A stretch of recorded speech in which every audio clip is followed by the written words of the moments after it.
lifestyle. Sports cards and we live now. Jeremy Lee in the building and every guest that you ever needed. Sports cards after hours keep the hobby heated.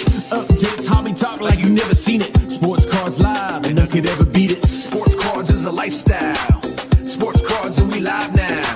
Welcome to another episode of Sports Cards Live with your host, Jeremy Lee.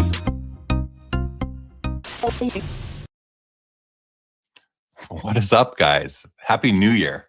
Happy New Year, everybody. It's been a while since we were here. I think we said we weren't going to do another episode before the end of the year, but, well, I guess on the East Coast, it is 2026. So it is not the end of the year. It is the beginning of the new year. And what a great thing that is to have a new year upon us. I got Josh Adams in the back. We're gonna bring him on right now, and we're gonna chill. This is like a New Year's Eve party, you guys. Let's bring Josh on. What's up, buddy? Happy New Year, man. How you doing? I'm good. Happy New Year to you as well. We just, in my house, the reason why I set this show, I don't even want to call this a show. The reason why I set this hangout session for 5 after is because, well, we in my house, we kind of, celebrated New Year's Eve on East Coast time. It's only, just after 10 p.m. where I am. Yeah. But, my wife wasn't going to make it till midnight, and I wanted to hang out here with all of you guys. And so, well, just do it. We'll celebrate at 10 o'clock. Then you can go do your show. So, so what's going on? What's going on with you right now? What's happening? I got a house full of people, so I thought, what better thing to do than sneak up upstairs and do a show with you for a couple hours and wait until the ball drops, because I'd be fast asleep right now. I'll be honest with you, if I wasn't doing this. So keeps me up till midnight, which is good. Even with people in the house on New Year's Eve, you'd be fast asleep? Probably. I could sleep anywhere. Yeah. It's a skill. Well, guys, again, Happy New Year, everybody. I guess, listen, I don't really have an agenda. Literally, as the countdown was playing in the intro video, I just took a few notes on a few really loose types of topics just to touch on. But really, I just wanted to hang out with the crowd and I don't know, just chill, like literally no real agenda. But let's say hello to the chat. That is part of the agenda. As always, Carl from Oz, already 3:45 p.m. on January the 1st. So he's already well into Carl, how is 2026 going? Like what can we expect in 2026 for the game? Happy New Year to you. Chris C. A drama-free hobby would be great. What are the chances of that happening? I'm gonna say 0-0 drama-free. Josh, what do you think? I would say the hobby is what you make it. I avoid drama at all costs. So for me, it was a very drama-free 2025. I loved it. I had a great time. I stay oblivious to the things I don't want to know about, and I am interested in the things I do want to know about. That's a strategy for sure. We say it all the time. We curate our collections. We curate our content, what we're taking in, but it's hard to completely. Yeah. Well, you're lucky, I guess. It's hard to completely ignore the drama, especially here. We talk about it. We talk about it on Saturday nights a lot. So, Junk Wax Heroes, Happy New Year. John, what were you going to say there? So you're like my source for hobby news. Like you're the guy I go to for all my hobby news. So if I don't hear about it from you, I don't know if it happens or not. So, well, okay. So, yeah, you hear about it when you come on the show on Saturday nights, right? Oh, so that happened. You're like, oh, somebody bought SGC, like, right? Bro, year and a half ago, right? Happy New Year, Orlando. Happy New Year, buddy, and congratulations on your bill of health. Linda's first. Happy New Year to you, everybody. Yes, I'm not going out tonight. I will not drink. So I will not drink. Well, I will drink some water. This is just water. It's not vodka. But to everybody else, yes, let's be safe. You never know what kind of sad news you're going to hear tomorrow. Happy New Year, Outlaws. Craig's Cards. Happy New Year from Ohio. Good riddance 25. Come on, 2026. Yes. Stukes, Happy New Year to you. That's very nice, Orlando. Wishing everybody the best year ever in 2026. Laura, good evening and Happy New Year. Happy New Year. Yes, Chris, we are blessed to have Orlando with us for at least another year. No doubt. Carl says, well, into January 1st at this side of the pond. Yeah, they're well into it on that side of the pond. No doubt. Sven, Patrick, Happy New Year to you. Ron Fig, to you as well. Linda's first. Took the hobby spectrum assessment, scored a 13. Purist. Yes. I mean, it's been almost 2 weeks since we did a show, and maybe I'll share some stuff about that. It's coming along. We've got over 200 people on the directory now, and I got plans for that directory, guys. I got plans for that. Carl says, it's going just great in 2026. I'm making my day on 4 collectors with John on Saturday. I just saw your email, Carl. So yeah, guys, Carl is in Australia, and he's going to be live on the 4 Collectors YouTube channel Saturday. I think it's like 5 or 6 o'clock.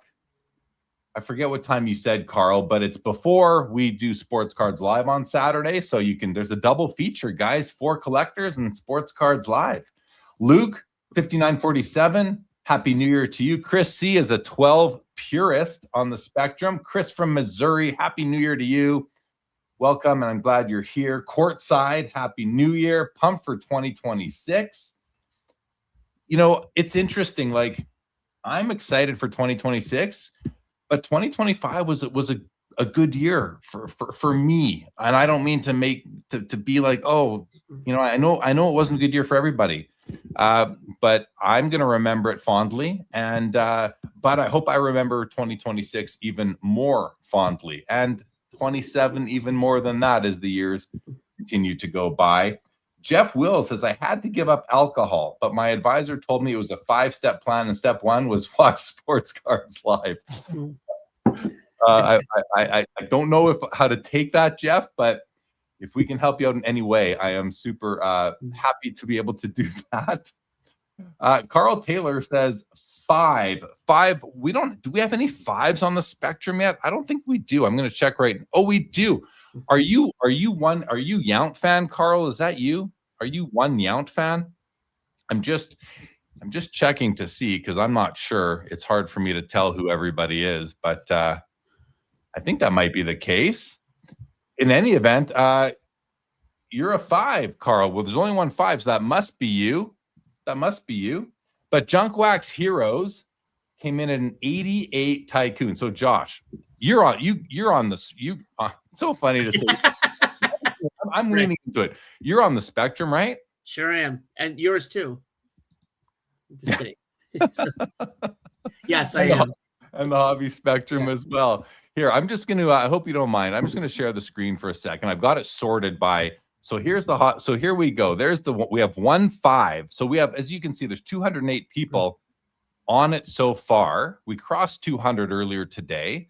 There's 1 5, only 1 5, which is like the lowest you can possibly get it is a 1, I believe. We have a 5, which is extreme purist, I would say. And it's funny because Junk Wax Heroes came in at an 88 like just a couple days ago, Josh. Mm-hmm. And that's Tycoon, right? That's a Tycoon. So if you just go to here, that's a Tycoon. We didn't have a single operator until a few hours ago today. We finally got our first operator. We are heavy into nostalgics and precisionists and purists and then hybrids, but we have 6 or 7 builders, 1 operator, 1 Tycoon out of 208 people so far. But anyway, thanks for humoring me. We'll come back to that a bit later, I'm sure. Courtside Investor says, I had a great 2025 as well. Yeah, I mean, good. I'm glad I wasn't the only one. Shaheen, Happy New Year, everybody. Good luck with your cardboard goals in 2026. Yeah, curious what some of you guys are planning to do in 2026. Jim, Happy New Year. Junk Wax Hero is playing around. I think he was a purist last week. I don't know. He's I don't know if he was playing around. I hope not. I hope that people are answering the assessment honestly. That's what it's all about, just being, I don't know, real. Let's just say it's better to be real. Oh, 4 Collectors is at 5 p.m. 5 p.m. What time zone, Carl? What time zone? Eastern? Craig, oh, you haven't been invited yet. Carl, you just go to thehobbyspectrum.com and request an early access code. That's the way to do it. That goes for everybody. I'll show you guys really quick here, Josh. I'll just actually first, Craig's cards. Can anybody take this assessment, or is it by invite only? So it's by early. We're not open to the public yet because we're still making some changes and tweaks. And a big tweak came through a couple days ago. So there were a few days where there were no codes going out. So basically it's on, there's a wait list, but the wait list is cleared off right now. Earlier today, we cleared it off. So everybody who is on the wait list is now has access. And if anybody listening or watching requested an access code, but you didn't seem to get it, just check your spam or your junk mail. They shouldn't be going on there, but I'm hearing that some of them are. So go there and you'll have it in there, because everybody who was on the wait list as of like noon today has their code now. So, but Craig, it's not invite only as much as it's just go to thehobbyspectrum.com. I'll show you guys what I'm talking about. I'm logged in, but if I sign out, so now you can see this is where you would put your code if you have it, but join the wait list to get one right there. Just click on this thing. You click on that, put in your name and email address, and then you join waitlist, and you'll get one on Friday. Because I only get the waitlist updates every like 2 days, so I'll get those out to you guys on Friday. Jayhawk, Happy New Year from Kansas to all of you Eastern Time Zone collectors. May 2026 find you healthy, happy, and a rare vintage card. Very nice. Junk Wax Hero says, nope, that wasn't me last week. Bobby Lalonde in the house. What is up, Bobby? Happy New Year to you, pal. Aaron, Happy New Year to you. Lapper, Hockey Flips. Good to, are you still, I seem to think you're in Mexico or something, buddy. I'm seeing pictures of your Mexico trip. Looks like you're having a great vacation. West Coast time, 5 o'clock West Coast time, Pacific time is when Carl will be on for collectors with, I think he said with John. And so that's 6 o'clock my time, 8 o'clock Eastern. Perfect. Carl, if I can't watch it, because that's before I do my show, I'll watch it the next day for sure. Benny Cromwell did your survey 2 days ago. Good. Bob Lalonde is a builder. He came through. So now I'm gonna sign back in, because I want to see where I gotta ever get there's no passwords too, which is kind of a cool thing. We're using a newer kind of sign-in technology, Josh, where you don't come in with a password. You actually you just request a verification code. I think that's a good thing. 193938. Let me just do that. 193938. Probably shouldn't say it out loud, but it doesn't matter. So I'm going to go to the directory now, and this is the latest. So there's our first operator. If you do, you can do like purists. Here's all the purists. We have 31 purists. We have 78 nostalgics, 69 precisionists, 21 hybrids, 7 builders, 1 operator, and 1 tycoon. I think for Junk Wax Heroes and for Paul Hickey of nooffseason.com, being the first of those two is I don't know, I think it's kind of cool for those guys. So I'm going to hit, and what's really neat here, John, this is something new that I'm probably the most excited about this, guys, but I'll just show you. You can just click this button, and this is by join date. So I was the first person to do it. So there, Ed Snyder was the second one. He's the guy who codes this whole thing. He's from Inferno Red Technologies. You can do it like that, or you can go by score and just click that way, go lowest to highest sort of thing, go within the archetypes. You can go right into, say, the nostalgics, and go by score, highest to lowest within there. And then look at like Mike here. You click on there, you can link to all of his different platforms, hobby platforms, even links to other links. You can put all this stuff in there, guys. We'll move on tomorrow. I just want to say that the spectrum is not just about finding out your assessment. That's the identity piece, but it's really about discoverability, discovering like-minded collectors. We're about to build in a way to actually find people who collect similar to how you collect, what you collect. That's coming. And then it's about being discovered, you know, like even Carl Taylor, who's going to be on For Collectors here on Saturday. Maybe doesn't have his own YouTube channel or his own podcast, but let's say you are starting to build a social media presence in the hobby. You can link to that podcast or that YouTube episode that you were on, so people can go and see who you are, even though you might not have your own YouTube channel. I don't think anyone's kind of done something like that before. And I think it's pretty cool. So I'm excited for it. Bobby came in a builder 66, 67. I am not. Yeah, no, Junk Wax guy Mike is on there as well. He came in as a nostalgic, I think 18 or 19. Larry Gitlin, happy New Year. Craig, you are welcome. Carl says, I just cracked a bottle of Penfolds St. Henri Shiraz to celebrate day 1 of 2026. What do you think, Josh? Yeah. Do you know that vintage? Yeah, it's good wine. Shiraz. I always like a good Shiraz. So good Shiraz. Yeah, very nice.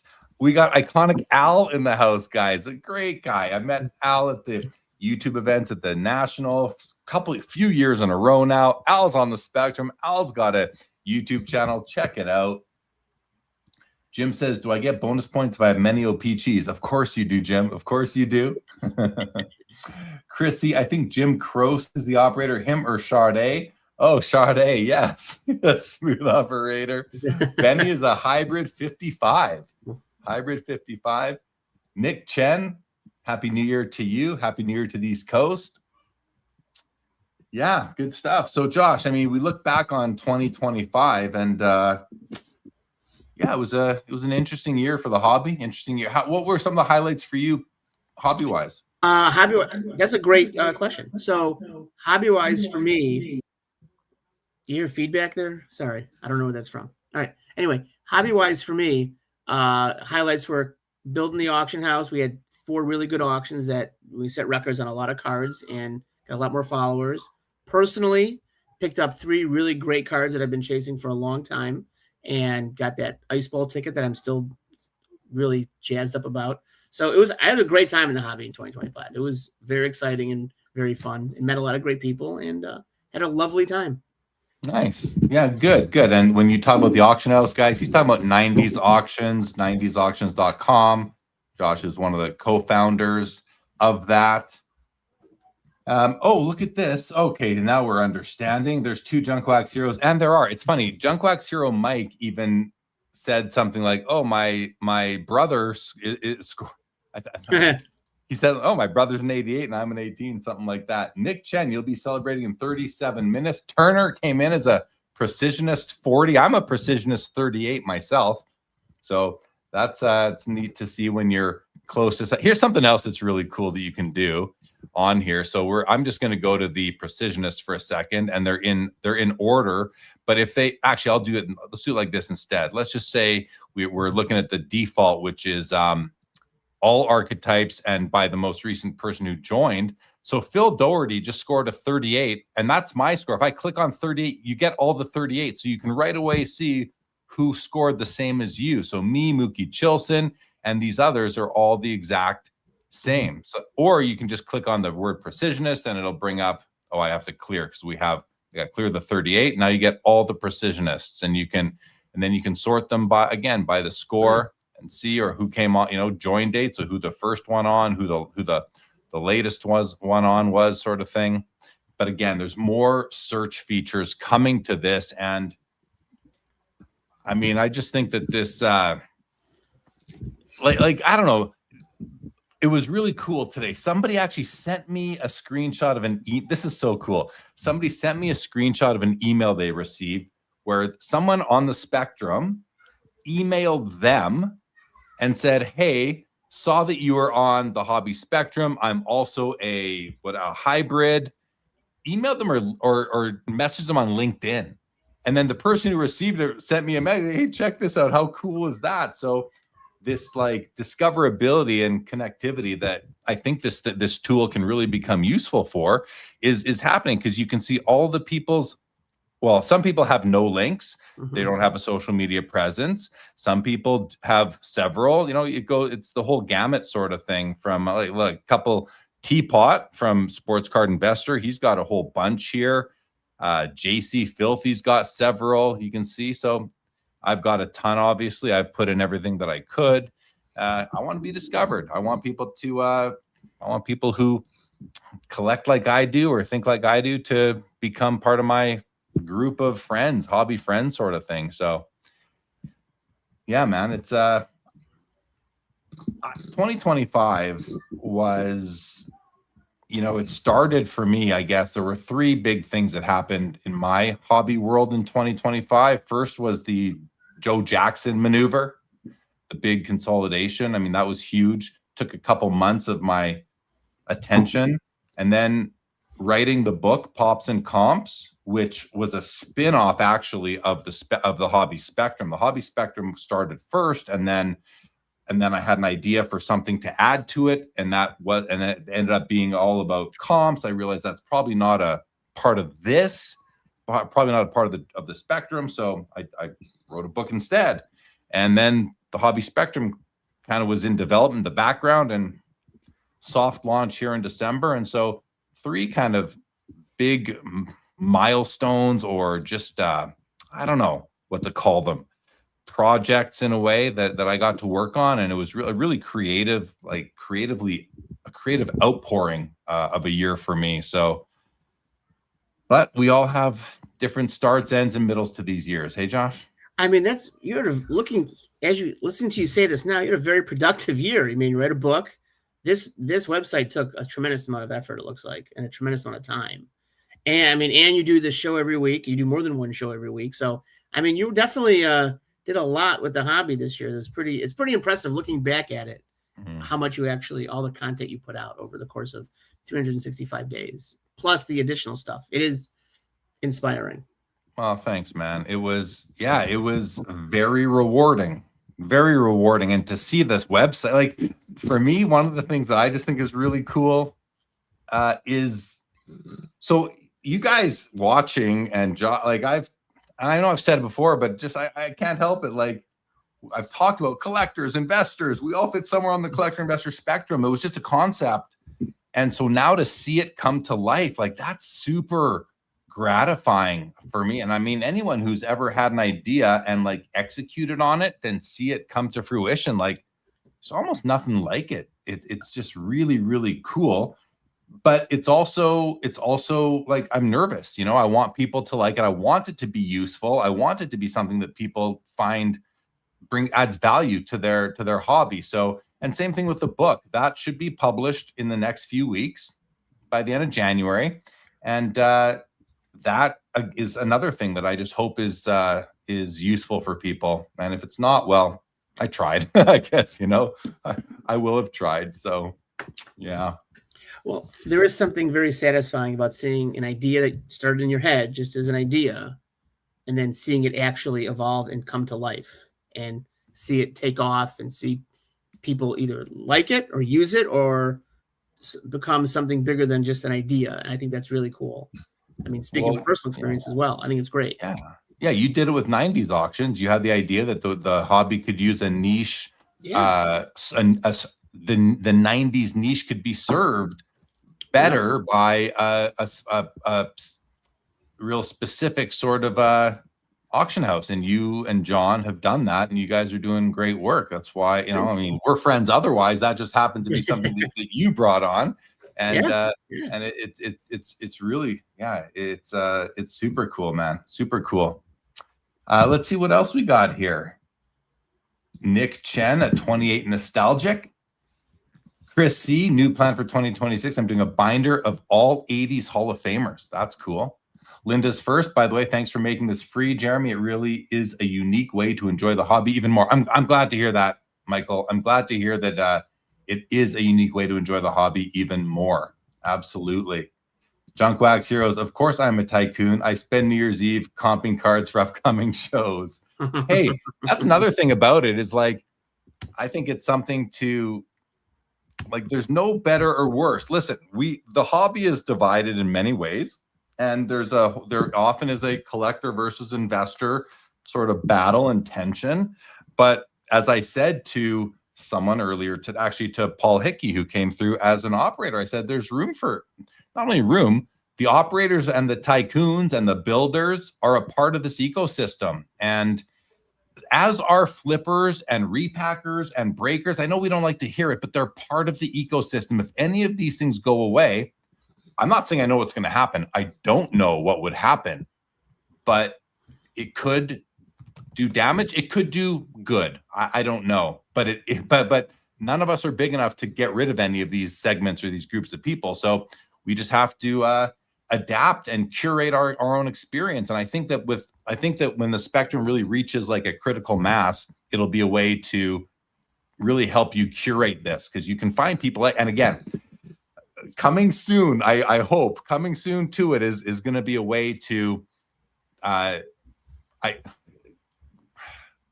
kind of don't want to give it away, but I kind of don't want to. I'll just say there's more in the directory, more sorting and searches coming that will be just better to help you find people that you want to find.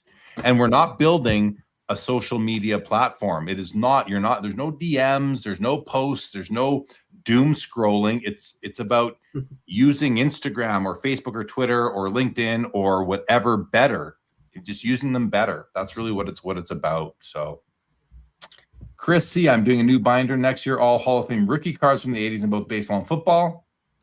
I think we already saw something similar. Oh, there was that up there. Oh, Chris, you're telling us a few times. That's okay. Rob Star, what is up, buddy?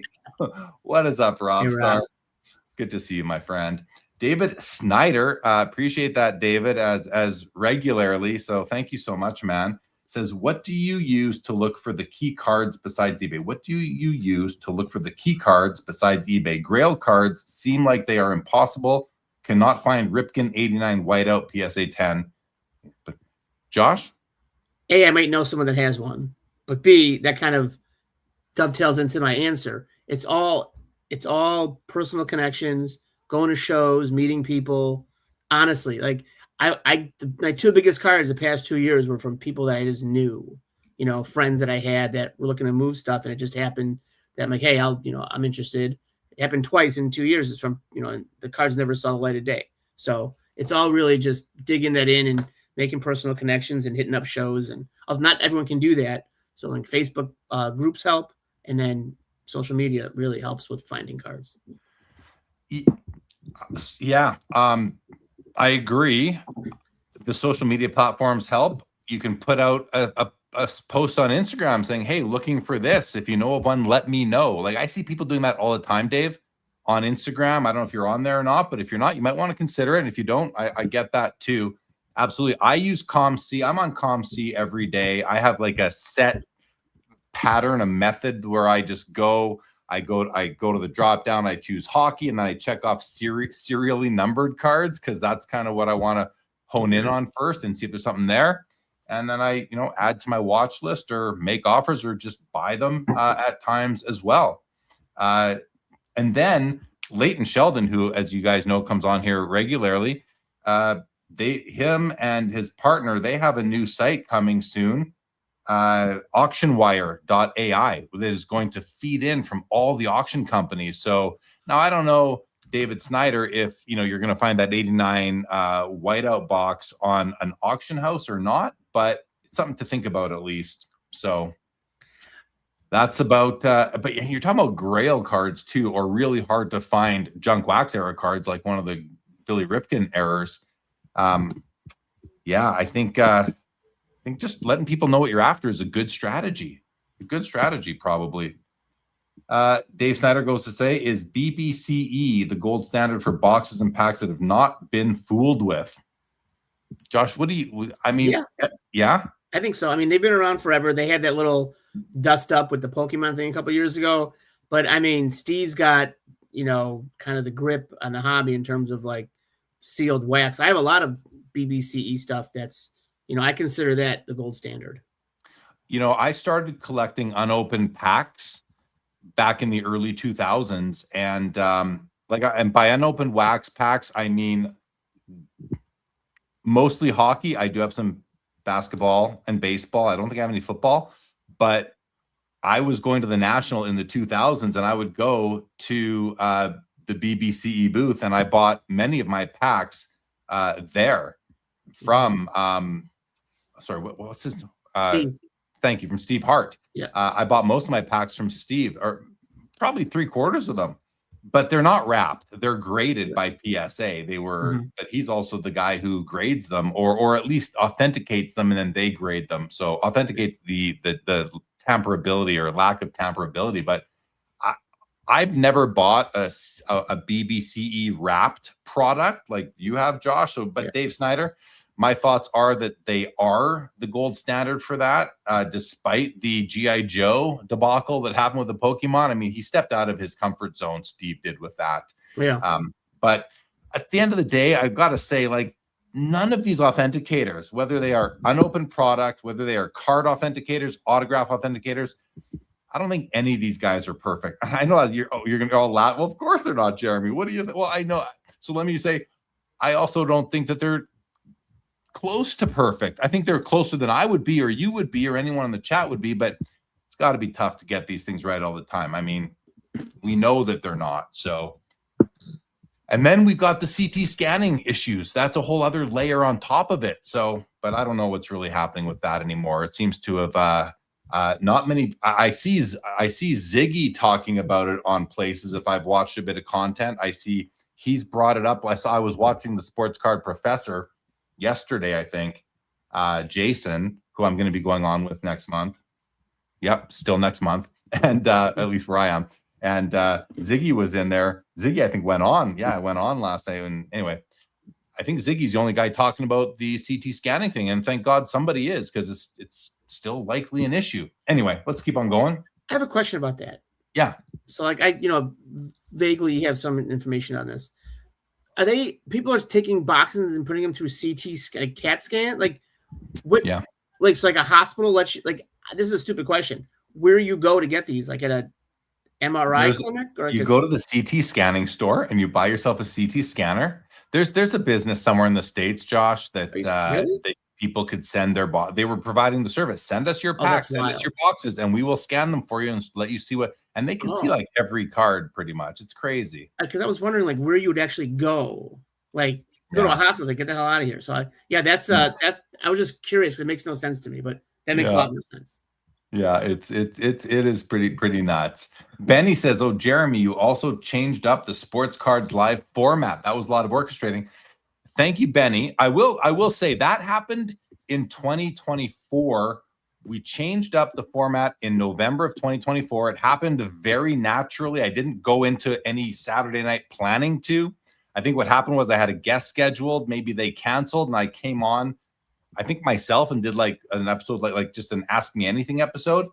And then it was a lot of fun. And I think the next time I'm like, hey, well, I'm just going to invite a few different guys on. And we did that. And that's what happened. I didn't plan it. Like, this is the way I roll, guys. This is the way I roll with everything. Like with Sports Cards Live, when I first went live on April 16th, 2020, I had no idea what I was going to do. It just happened. Everything evolved into what it is, super naturally, super organically.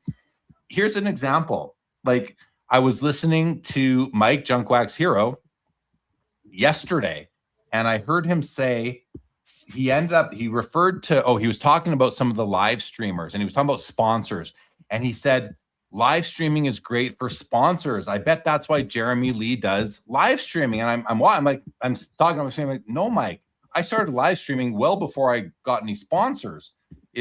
I didn't plan to get sponsors. I didn't plan to do this full time. It just happened. It just happened as one day led into the next. And Sports Cards Live became an opportunity for me to earn income and to leave my career and go into this full time. And I'm grateful for it, but I didn't plan it at all. Just like I didn't plan last November to change the format of Sports Cards Live. I'm glad I did. I want to thank Iowa Dave, who put out a top five list podcast. I just listened to it yesterday. I don't know when he put it out, but I listened to it last night, and he mentioned it. One of his top fives, I think, were about hobby content. And I'm listening as I'm walking last night, Josh, and he's like, I forget how he opened it, but he starts saying how the rebirth or the remaking of, and he says Sports Cards Live, and I like stopped in my tracks. I was like, oh, wow, like how cool is that to hear that it made the change in format made Iowa Dave's one of his top 5 lists. So that was super flattering and humbling and just like, wow. But thank you, Benny, for calling that out. And even again, how I roll with the hobby spectrum. Originally, the hobby spectrum was just going to be a short survey that people could answer that would kind of tell you where you fell on the collector investor spectrum. And as I built out and thought it through and, was documenting all of my ideas, the idea of the directory kind of became like the shining star, the thing that made me think like this could be so much more than just a survey. And that's the direction that I'm heading in with it now. So Iconic Gal, a 39 precisionist, says it's right on the money. That's great, Al. And you're just one higher than me. I'm a 38, you're a 39. And one thing I'll say too is like we all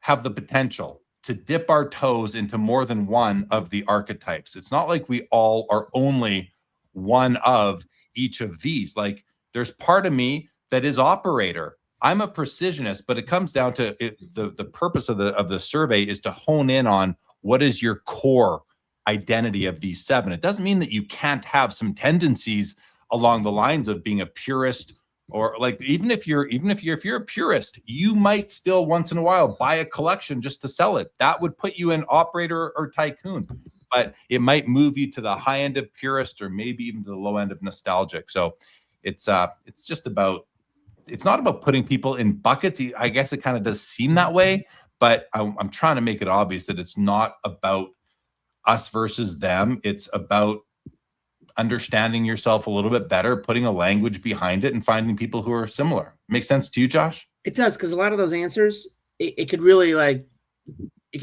for me, I found you could answer either like A and B both were applicable, right? So yeah, you could go either way, and it's like I think it shows that you are wear many different hats in the hobby, so to speak, right? You can be just a purist, but also you said buy. Like I've bought in collections before, and I sell them to make money to buy more cards for myself. As opposed to selling them to make money for myself just to make money, which is fine too. So I think there's so many different ways to collect, and I think this website sort of shows that how the hobby is fluid. Absolutely, I think that's really what it's about for me. And there's more features coming that will help even identify us a little bit more specifically or accurately, versus because there's way more than 7 ways to hobby. There's a ton. So there's more specificity coming down the road. Rob Star says, Jeremy, thanks for bringing so much positivity to the hobby. It helps drown out the drama and negativity. Yeah, but hey, I appreciate that, Rob. But sometimes we take part in that drama and even negative. I'm negative on some things in the hobby. I am critical of some things in the hobby. But it comes from a place of passion and caring and like loving the hobby. It's not about anything other than that for me. But we try to keep it even keeled at least. Absolutely. Jeff says, those that don't try are just spectators of life. Congrats. Thank you. Thanks, Jeff. Chris says, doing another new binder for Chris. Good to see. Junk Wax Heroes. Comping and drinking beer, that is. So some people may get deals. Oh, that's good to know. Sounds like a great night. Yeah. Dave Snyder says, Josh, will you go to the Dallas Card Show? When is it? I don't know when it is. It's like every 2 months, I believe. There's probably one coming in January, I think. Yes, there is one. It's January, like around the 12th. I know that. I was talking to somebody about it. Now I remember it's like the 10th and the 11th, I think. Maybe. The 11th is my birthday, so I might have to stick around. Oh, January 15th to 18th, it says. Okay. Wow. Use the Google to figure that out. It's the next weekend. Okay, it's the weekend after then. Yep. So you maybe you'll go, or what? I might swing down for a day. Yeah, I might come down for I did it once before. I came down for like a Friday. I left at like 6 a.m, came back at 6 p.m, and it was a fun time. That was enough for me. So nice. I might do it. Okay. Yeah. I'd like to also, probably not in January, but maybe I hope to get there this year. I've been saying that every year for 3 years. I've never gone. Wade Boggs fan, Happy New Year to you. Another, I think you just came on to the, look at this. He's our latest, Wade Boggs fan is our latest addition to the directory, to the Spectrum directory today. An 8 purist. That's a purist right there, guys. Yeah. That is purist right there with a score of 8. Lapper says, we were just talking about this. Most people who collect will never see this or watch content and just collect and have fun with it. Us here are generally much more involved. Yeah, I think that's true. I think that Most people who collect don't even know that there is a really hobby content out there. Yeah. Right. Eventually, maybe they'll find it, but who knows? Nick Chen, I'm getting up in 6.5 hours so I can drive an hour and a half to a card show. Taking your youngest and his friend. That's awesome. That's awesome. Sounds great. Yeah. There it is. John, completed my profile. You're an 8 purist. Yes, you are. And you know, here's the thing, guys. You come on and you can just filter. Let's say you're only interested in following content of purists and maybe nostalgics because they're right next to them, and maybe even the odd precisionist. So you just click on purist, and then you can see who's got a YouTube channel. Look, John has a YouTube channel. He does. Look, Cornhusker Classics has one right there. You can click on that. Watch, you click on that, and it'll take you right to their YouTube channel. Oh, that's awesome. And you can hit subscribe, right? I just pulled up Wade Boggs John Wade Boggs fan. I'm somehow not subscribed to John Wade. Subscribe, right? That's you can cool. just go through and you can subscribe to all the different YouTube channels. Like Joey Purist has one. John 3D80s Kid has one. Ryan Koufax and Kobe has one. Decoy Cards. Mike Moynihan obviously has one. I think most people know Mike. Mike Petty. I don't think he has a channel of his own. What is he linked to? He's just a commenter. But he's got 128 subscribers as just a commenter. Isn't that funny? Mike Petty. There's Ed Snyder, who, again, Ed Snyder is the one who builds this. Like, me and Ed, we're texting all day. I'm like, Ed, I had an idea. I have an idea. He's like, okay, tell me. And because he's having he's enjoying building this along with me. We're having a lot of fun with it. Grail Hunter, didn't know we were going live tonight. Yeah, we're doing a little hangout session tonight. Grail, good to see you. Stuke says networking is key. I bought so many collections in 2025 due to networking. Absolutely. Yep. Grail Hunter just got the link to do my profile, doing it tomorrow. So good. You got the code. I sent that to you earlier today, I'm sure. Chris C says ComC card shows Facebook groups to find tougher cards, but honestly, sometimes Grail cards, a lot of people might just keep them. True enough. Mm-hmm. Tony Conti, Happy New Year to you. Tony, Happy New Year, Tone. I talked to him earlier today. I told him to watch. So there you go. Nice, cool. Kinger, Happy New Year. David Chase, if money was not an issue, 3 all-time Grail cards you would want in your collection. Josh, go ahead. Well, I've already got one, but I would say Bronco, Nagurski, Chickle, all-time Grail, a Page, a Satchel Page, 49 Leaf, and then a Jordan Essential Credential out of 72. Oh, I wouldn't have gone this direction until you said the Bronco National Chickle, because it just wouldn't have dawned on me at this point. But yes, I'm going to say that the 48 Bowman Mikan. I've never had the Mikan, the Nagurski, and then I'm going to pick a baseball card that I would like to have. I'm not going to say Honus Wagner. I mean, it's just like, I'm not going to say it, even though I was in Winnipeg for the last few days hanging out with my dad, and we watched the whole season 3 of the King of Collectibles, the Ken Golden show, which we enjoyed. I thought it was great. I enjoyed it. It's so entertaining. And they discovered, I don't know, Josh, did you hear they discovered a new Honus? I did hear about that. Yeah.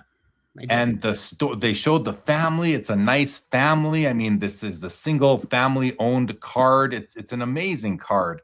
Came back a one. Came back a 1, I believe. It's got creases through it and all that, but it's still pretty darn cool, man. I could see this thing cracking 8 figures because of the provenance on it. It'll go for $1 million. Absolutely.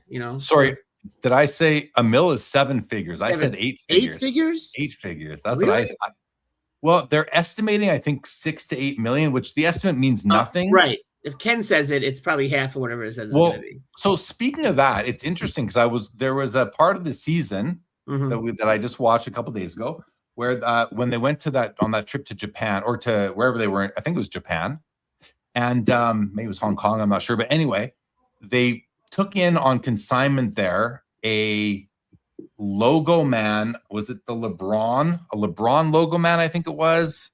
Anyway, they estimated the card would sell for the guy who consigned it on the show. He's like, I turned down $1 million for the card. So while we're watching, I go to Card Ladder to find out what the card sold for. And I say to my dad, like, they estimated this car would sell for $1 million. It sold for like under $400,000 on Golden Auctions. And I mean, that's interesting. The show was out there. And again, kudos to them, the production. I thought the show was awesome. I enjoyed it. But if people are watching it and seeing what they said the card was, what they would expect it to sell for, and then you go see what it actually sold for, is a huge gap there. I wonder how, Ken and team feels about that it's like, you see what they told the consignor. Anyway. I watched our episode with our friend Josh Dawson. That was the one I watched. I thought that was pretty cool. Episode 1. Yeah, that was good. So, that was so cool to see him on there, wasn't it? For sure. Yeah. He did great. I loved it. Yeah. I got to bump off to get this countdown thing going over here. I can be back in like 10 minutes though. So whatever you want. Whatever. Right. Yeah. You come on back. Come on back. I'll see you. Okay. We'll see you in a bit. All right. So we'll go solo myself now for a bit. But back to David Chase, your question. If I were to add a third card, a baseball card, I mean, it's hard not to go with a Satchel Paige, actually, that Josh just named. I feel bad that I'm like copying 2 of his, but I think I'm just going to go with that and take the easy way out, because that's what I would probably do. I could go with the T206 Ty Cobb, but with all the variations and the different backs, like, I don't need a super rare back. I just want a copy of the card. It's the front that I'm most interested in. And that's why I think I'm going to say the Satchel, because the Satchel Paige 48, 49 Leaf, it's not even on my want list. Like, it's a card I don't think I'll ever own. Similar to the Joe Jackson, wasn't on my want list. I didn't expect to ever own it, but I did. And that's kind of like, wow. But okay, we'll stick with the Paige. Stu says I bought BPCE rack packs, but I've also sent several items to them for authenticity. Larry, I collected early on, and most of my unopened packs were graded by GAI. I have 2 GAI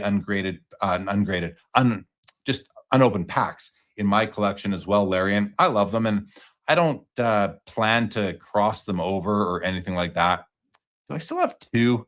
Hold on, I'm gonna just pop open my my Dropbox and look at my unopened pack collection and just make sure. Yes, I have 2 GAI graded unopened packs, and they're both really cool packs. 61 Fleer basketball and 57 Topps hockey. Happy New Year, Daniel Brown. Stukes says my favorite SCL episode is the Joe and Travis Daly interview. Oh, Stukes, that's from a long time ago too. That's like 2021 probably. But yeah, those guys are friends of mine. I've known them since I was a kid in high school. Joe Daly's a former NHL and WHA goaltender for the Winnipeg Jets and Pittsburgh Penguins and Detroit Red Wings. And Joe opened up a card shop in Winnipeg in the mid 80s, and I spent a lot of time in there. Jeff Will says the Curry Superfractor should have been revealed by now with the scanning, so maybe it's in the Atlantic Ocean with the 52 mantles. Grail Hunter, what's happening? Good. Benny says, where can I buy Sports Cards Live merch so I can support the show? Oh, guys, it's funny you mentioned that. I got to show you a hat.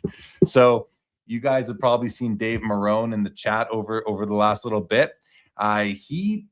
He's in the merch business, and I want to show you a hat. He sent me a sample, you guys. This thing is beautiful. I don't know if anyone would want one, and we don't have any to sell yet.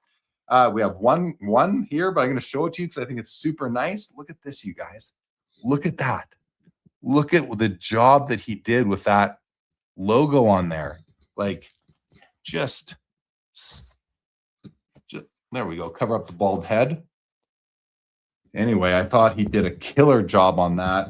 Also sent me a hoodie and a shirt and some toques because we get cold up here in Canada. But to your question, Benny, we'll talk in the new year about. I mean, listen, it's an awkward thing for me to sell merchandise. Like, I don't really think that I don't want to push it. I don't want to try to sell it. But if some people want it, why not make it available? So we'll figure something out, but just don't expect me to talk about it too much. E. Young, Happy New Year's to you. Called Shot, Happy New Year's. The Professor, good evening and a best wishes for you in the new year. Yeah, it's still 2025 where I am too for another hour. You got 2 more hours still in California. Junkwax Hero says, I have sold cards for over 20 years online and at shows. Yeah, listen, there's nothing wrong. And Junkwax Heroes is the only tycoon on the spectrum so far. I say there's nothing wrong with that, buddy. Nick Chen, I'm nostalgic 28, but if I'm looking to buy cards, I want to call the people on the upper end who are selling cards. There you go. I mean, that's another, I'm going to say it a lot, guys. I'm sorry, but the hobby spectrum is all about discoverability, discover your collector identity, discover like-minded collectors, and be discovered. I'm kind of leaning into that sort of mantra, if you will. Dave, we'll save this for when he comes back. I promise you that. We'll save that. I'm going to just start right now. Linda's first, the Buffalo Sabre. What is up with the Buffalo Sabres? They are on an absolute tear. Josh Doan, Thompson, these guys are just killing it. Nick Chen says, before this year, I had never sold cards really except for the junk wax era commons, but now that I'm getting a little crowded in my space, have to sell some to make room. Do it. Do what you got to do. Don't let anybody make you feel bad about collecting how you want to collect or hobbying how you want to hobby. It's, again, but I will lay one disclaimer on that, which is just as long as we're doing it with integrity and honesty, and then no one has a right to make you feel any which way about how you're approaching this. There are no rules. Just be a good person. That's really the only rule. Silver Cards, Happy New Year to you. Professor, your concept of hobby spectrum creates hobby taxonomy and definitions. Well, and that I'm okay with. I'm okay with creating a list of definitions. I mean, something I've had in front of me as inspiration is this little saying right here: create a shared language for a fragmented hobby. Like, that's something that I think is important. And yeah, I don't deny it. I don't deny it. Silver Cards, can someone paste this? Not sure what you're talking about, Silver Cards. E105 is a nostalgic 25. Yeah, I just think it's so cool. Nick Chen, I just posted my first couple videos this past week and have already been introduced to many new awesome people and channels. Awesome, Nick. Very cool. Carl Taylor says, Mike's doing just fine as special guest on so many of the top channels. Which Mike are you talking about? There's so many Mikes. TYC, do you see Ohtani cards dropping in price in the off season or continuing to rise? TYC, one thing you won't get out of me often is forecasting the future values of cards. I don't know. I have a feeling. I mean, here's the thing. Just think back to when Mahomes won that second Super Bowl. All the hype and value increase happened before he won the Super Bowl. After he won, there was an oversaturation, oversupply, and cards came down in value. So I would look at the data and say, what is the volume of cards being offered for sale of Shohei Ohtani in the offseason? If there is a lot of cards being offered because of his great season last year and winning the World Series, etc., the more cards being offered, the better the prices will be. It's simply supply and demand. It's simple economics. But the reason why I hesitate even a bit is because it's Shohei Ohtani. I mean, he might literally be like the second coming of Babe Ruth or the first coming of Shohei Ohtani. So I don't know. Lantern, what's a hot take for the hobby in 2026? I'm interested to see what people think below. I mean, I don't have a specific hot take, Turner, but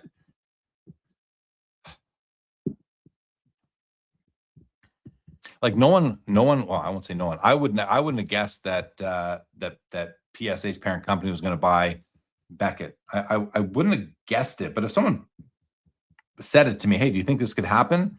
I don't even know what I would have said. I might have said yes. I might have said no. I'm not sure. But the reason I'm going into that is because, like, anything can happen. I think the hobby is going to continue to grow. I think the hobby is going to continue to grow, and that doesn't necessarily mean that all our cards are going to go up in value. I think it's going to stem more from the impact of Tom Brady opening stores across the United States, the King of Collectibles show on Netflix bringing a lot of attention to the hobby. Fanatics taking over basketball. They're taking over football in April. I think you're going to see marketing like we've never seen before continue. And I think that the marketing spend is just going to increase as football comes into the fold for Fanatics. And I think that's going to send a lot of people to card shops. And I think people are going to start collecting. And I think they're going to collect a lot of them. Yes, there's going to be big money coming in, as there has been. And some of the new entrants are going to be looking to spend a lot of money on cards. But I think we're going to see the hobby grow. I really do. Larry says early hockey packs are really rare. Unbelievable. You have a 57 Topps.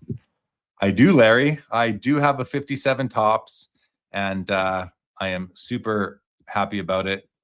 It's a GAI 5. But yes, I do. Chris likes the hat. Linda's first. I'll definitely buy one of those caps. Turner says my head's too big for hats. I'd buy a sweater though. Carl, love the cap and your t-shirt. But yeah, this is like the logo changed. A slight change from what you see on my shirt to what you see on the hat here. It changed. I don't know when.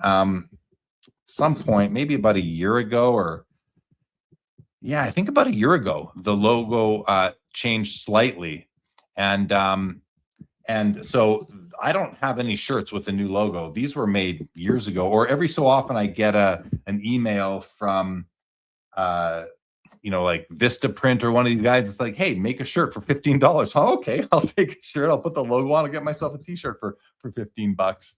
What's up, Reef the Sea? David Chase, as a bet, how much cash would it take to not buy any cards for a full year? No, I will lose that bet, David Chase. I would not enter into that wager. I would not do that to myself. Chris says, I don't have any rare hockey packs like 57 Topps, but a few 79 Topps. Very cool. It's clever. Hello to you. Damn straight, Jay Lee. What's going on? Larry Gitlin, my Avalanche are pretty good this year too. Oh my gosh, are they good? 2 regulation losses in almost 40 games is unheard of. That's absolutely. Petty, of course. Nick Chen, Happy New Year to everyone in the Central Time Zone as of 3 minutes ago. Happy New Year, everyone in the Central Time Zone. It is there for you now, absolutely. Silver cards for Ohtani, in my opinion. Just invest in the right cards too. Rookies, try and get truly covered, maybe coveted and rare cards your budget allows. Yeah, I mean, there's going to be no shortage of Ohtani. And listen, I mean, cards from his rookie year are not, what's his rookie years, like 17 or something like that? Like there's plenty of them out there, but it's not like the volumes that have been made in recent years. So yeah, Mikey says, I bought my first Ohtani card today, 2013 BBM rookie patch. What's BBM? Is that Bowman something or other? TYC, I've been focusing on his 2013 Japanese rookie cards. I think that's good. I don't know if that's oddball or non-mainstream or what, but sounds interesting. With Jeff Wills, we will have a sports card ticker on some channel like CNBC. The spread between buy and sell will shrink. That's Jeff Wills' hot take for 2026. I actually have had that thought myself, Jeff, about a sports card ticker. I didn't necessarily think about it for CNBC, but that would be really interesting. Absolutely. Junkwax Hero says, my head is also too big for a hat. I have to special order hats. I mean, this one is on one of these things, right? So you can just put it right at the tip there, and now you got room for, I mean, maybe anybody's head. I don't know. Stuke says, do you think Fanatics will buy into any shows? The Strongsville move had me think, well, are they going to buy into shows, or are they just going to grow Fanatics faster? Yeah, Fanatics fast. Great question, Stukes. I don't know, though. I really don't know. Lappers celebrating New Year in Winnipeg, Manitoba, just north of North Dakota for the Americans who maybe don't know Canadian geography too well. Happy New Year to everyone in my hometown of Winnipeg. 2018, Chris, are the Shohei rookies. David Chase, what's your favorite baseball set of all time? Ooh, that's a fun question. I don't know. Like, okay, so it's between 48 Leaf and all the Bowman sets. The 48, 49, 50, 51, 52, 53. I love the Bowman sets. I just love the Bowman sets. Like the maybe the 48 from a visual perspective is my least favorite just because of the black and white. The 49 I really like. I really like the 49 Bowman. Got Jackie in there. I really want to pick up the Musial. I want to get the Jackie as well. The 50, the small little square cards. I love the 50s. I love the 51s with the name bar. I love the 52s with the facsimile autos. I love the artwork on the 50s and the 51s and the 52s specifically. So now I'm down to, and the 53 color is gorgeous, but I think I'm going to go against the technology that was introduced with the photographs in 53 Bowman. And I'm going to hone in. I'm going to say my favorite baseball set of all time is 50. I think it's 51 Bowman, David. I think it's 51 Bowman. You got the Mantle and the Willie Mays rookies. And then you've got like, oh, the Yogi Berra is beautiful. The Spawn is beautiful. You've just got so many great cards there. So I'm going to go with the 51 Bowman, but I reserve the right to change this by next Saturday, which is in 3 days. Rob, sorry, BBM is a Japanese card brand. Thank you, Rob. Chris's favorite is 56 Tops, 49 Bowman also. Yeah, I prefer 55 Tops to 56, but I do like 56 as well. I just say 55 to 56 because they are very similar. TYC, Happy New Year from Australia. Can report 2026 is going well so far. I'm hoping for growth in soccer this year. You're going to find that, I think, with the World Cup coming this year. And nice to have a couple Australians with us right now. Linda's first is picking 1956 Tops. We have a lot of people that love that set. Jeff Will says it's the best Jackie card. For Jackie, I like the 50 Bowman, the full body shot. Junk Wax Heroes, don't worry, 2026 hobby news is slow. Nothing to report from the future yet.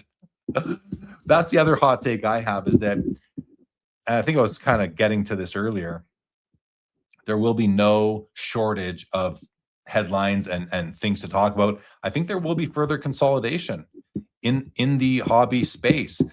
I don't know. I don't think CGC is going to be bought out. I don't think so. You never know. I mean, you never know, but I don't think so.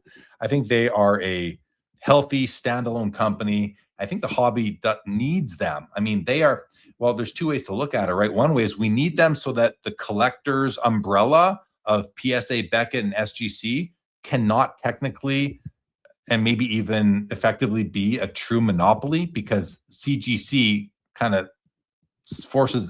causes that not to be the case, as much as we'd like to think that they are a monopoly. CGC kind of says, well, no, they're not a monopoly. CGC is doing just fine with a nice chunk of market share. So maybe we need them there. I guess the other way to look at it is that if CGC were to go away or be purchased by collectors, then we have a monopoly on our hands almost for sure, even though the barriers to entry are very low for grading. The barriers to entry are low, but the ability to get market share is very high. The barrier to getting market share is very high. So I could see some people being, yeah, buy CGC so that we can call you monopoly and disassemble you. I don't think that's going to happen. I don't think Nat would let that happen, really. Stukes calls out 1954 Red Heart dog food. Now, I have never owned a card from that set, but I love that set, Stukes. I really want to pick up like a flight from that set. I want the Mantle, I want the Musial, and I want the Spawn. Those are the three cards that I want from that set. Lapper says, what are your three top hockey inserts? Well, my brain, when you ask me that, Aaron, my brain goes straight to the 90s. It's not in the 2020s where I think you really like to focus, but it's the and I'm gonna, sorry, but to me, inserts and parallels are kind of one and the same. I know technically maybe they aren't, but I categorize them as within one sort of big family. They might be siblings or cousins, but so the Bowman atomic refractors are number one for me. That's my number one insert from in hockey from the 90s. I also love the Sixth Sense Wizards are right up there for me. And as I just look into my cabinet here, where I have inserts,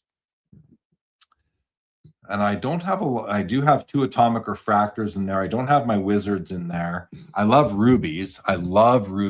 And Sparkling diamonds. I've got the Gretzky sparkling diamond somewhere, not in there right now. So yeah, there's a few that I like. I need to see the complete list though to really hone in on it. And then more recently, like I love certain years of PMGs. I think, what year is that one? Is that the 13? I think 13 is my favorite. Like I love the 12s. How can you not? But the 13s are probably right up there for me.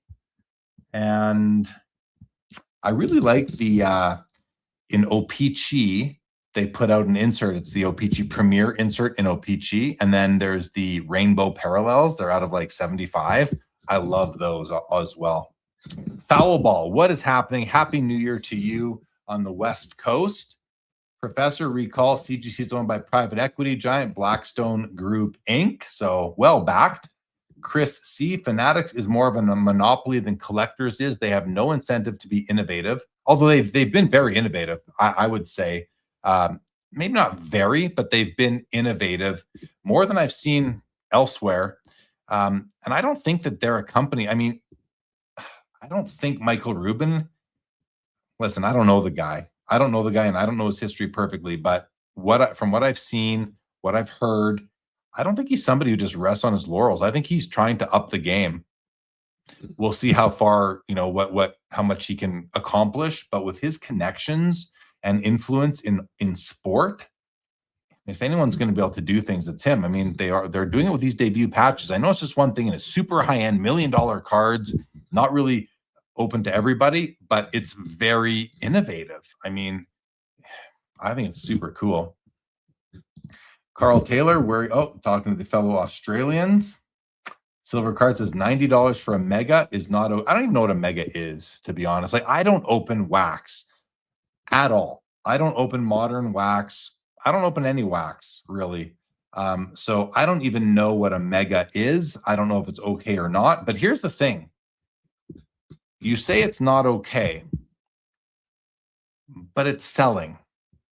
If it wasn't selling, that price would come down. It would have to. People have to pay rent. So it might not be okay, but the market is speaking.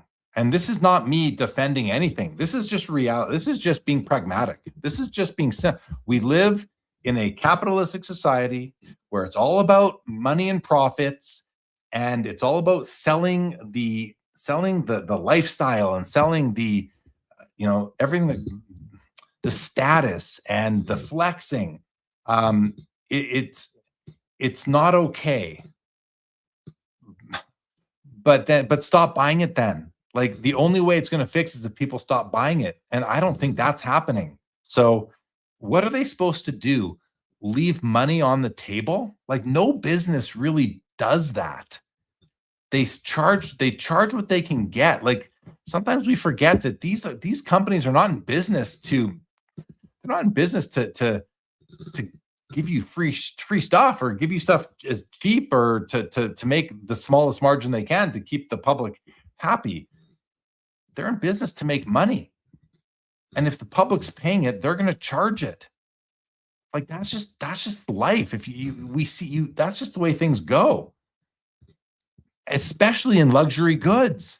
This is luxury goods. These are not necessities. We do not need sports cars to live. Maybe some of us do. I probably do. So all I'm saying is, like, it may not be okay, and it's easy to say that, but then you got to tell people to stop paying it. I don't know. It sucks. I hear you, but it just is what it is, right? Clip City says PSA is king as an employee. I don't know. I don't get it, Clip City. What are you trying to say? PSA is king. I don't know. PSA is I don't get it. Sorry. Carl Taylor. Hey, Jeremy, where in Canada are you? I'm in Calgary, Alberta, Carl. I am just north of Montana, relatively close to the U.S. border. Silver Cards. How can an average kid open it? That's what it's meant for. That's not what it's meant for. I will just tell you, I don't believe that anymore. I used to believe that. I was a kid buying packs for 25 cents to get the gum. They are no longer. This is where you either got to get with a program or you got to change your mindset, because you're just going to be frustrated for the rest of your hobby life if you think that it's meant for kids. Now, hopefully there are products that will service that segment. I hope so. If the cheapest products out there right now are $90 for a mega, whatever that is, it sucks for the kids. It sucks for the kids, and that's not a good thing for the future of the hobby. And again, it's because these guys are on a quarterly timeline. The card companies are on. Josh, you're on. Just going to finish this thought. The companies are like, if you know, so many of you guys know this. You work in corporate America. You're an employee. And maybe you're the CEO who is an employee, or you're the VP or the CFO or whatever you are. You are trying to earn a bonus. You're trying not to get fired, and you're trying to maximize your bonus. And it's going to be tied to company performance and your own specific performance, your department's performance. It all comes down to money, guys. These companies, they are, I don't know how far ahead they are really looking. I think within these companies, whether it's Topps, Fanatics, PSA Collectors, eBay, all the big companies in our space, these guys are they're looking 3 months out, maybe 6, maybe 12. They're not really looking out further than that. So they need to maximize profits in the near term. I don't think they're thinking as much about the value of our cards 5, 10, 15 years out. Once they sell them, they lose the right to make profit off them or any revenue. So why would they care? They should. I'd like them to. It would help for the real long-term survival of their businesses and of our collections. I just don't know that that's what they're looking at. So this comment, that's what it's meant for. The hobby used to be meant for kids. Hey, kids, get your parents to buy Piedmont cigarettes or Sweet Cap cigarettes so that they can give you the baseball card. Hey, kids, you want a stick of gum? We're going to throw in some baseball cards to sell you our gum. It's not about that anymore now, guys. You can buy packs of cards for $20,000. It's not about the kids anymore. It just isn't. It's a luxury good for adults. It sucks. I know, but it is what it is, right? It just is what it is. Silver says, I assume, but the average collector is being priced out. You're 100%. A great comment, Silver, but I'm just going to pick on one word, average. The hobby is maybe not really for the average collector anymore. What is average? Does that mean like average salary in the United States, which is what? I don't know. What's the average salary in the US these days? Is it 60, 70, 80,000 bucks, 40,000? I don't know what the average salary is. But yeah, the average earner can probably not afford to buy much as far as sports cards goes, unless they're buying out of like cheaper bins at card shows and card shops, which you can go to Burbank Sports Cards. We had Ryan on just at the last show or a couple shows ago. And you can go in there with $100 and come out with a ton of cards. You don't have to buy packs. But why do we buy packs? Oh, the thrill. The thrill of what? The thrill of the gamble. The unknown, not knowing what's coming out. That's what it is. So maybe the fact that kids can't afford sports cards is a good thing for the gambling, from the gambling perspective. It's maybe not a good thing for, who's going to want our cards when we're all dead. I don't know. Josh, jump in if you have any thoughts. I don't know what we've heard. Yeah, I mean, I've got 2 kids, 11 and 9. I take them to shows. The allure to them of the big, shiny, case hit is strong. It's all you see. You got bells and whistles going everywhere.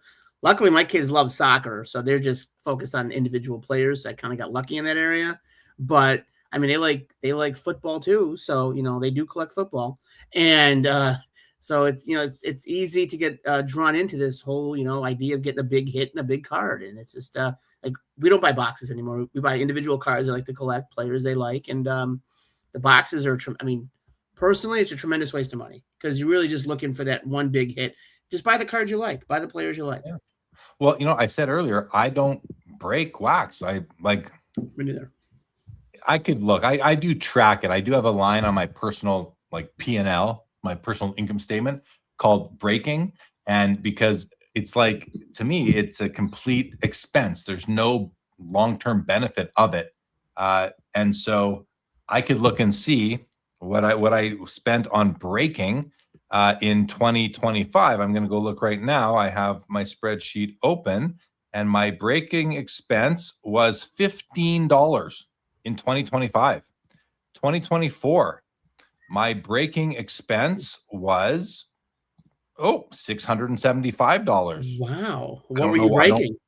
Well, I could probably find it. I keep notes. So let me see what did I break in 2025 that cost me 600 or 24 that cost me $675. I'm back all the way into, oh, there it is. It happened in June. What was it? Oh, I got it. You know how your notes like shrink? Yeah.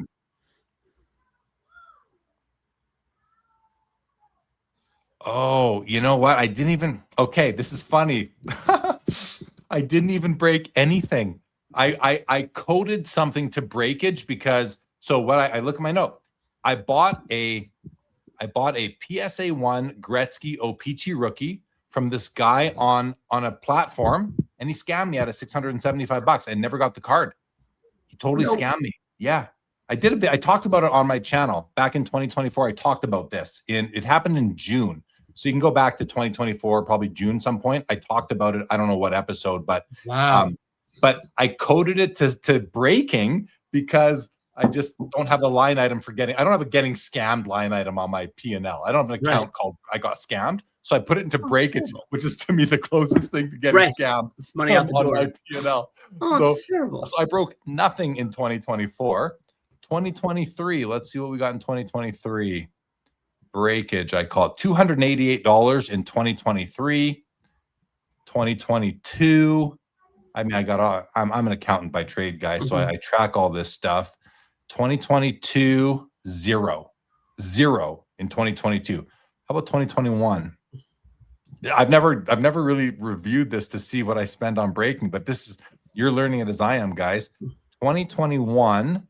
Oh, here we had an amount, $1,197.19 on breaking in 2021. I'll do one more year. 2020,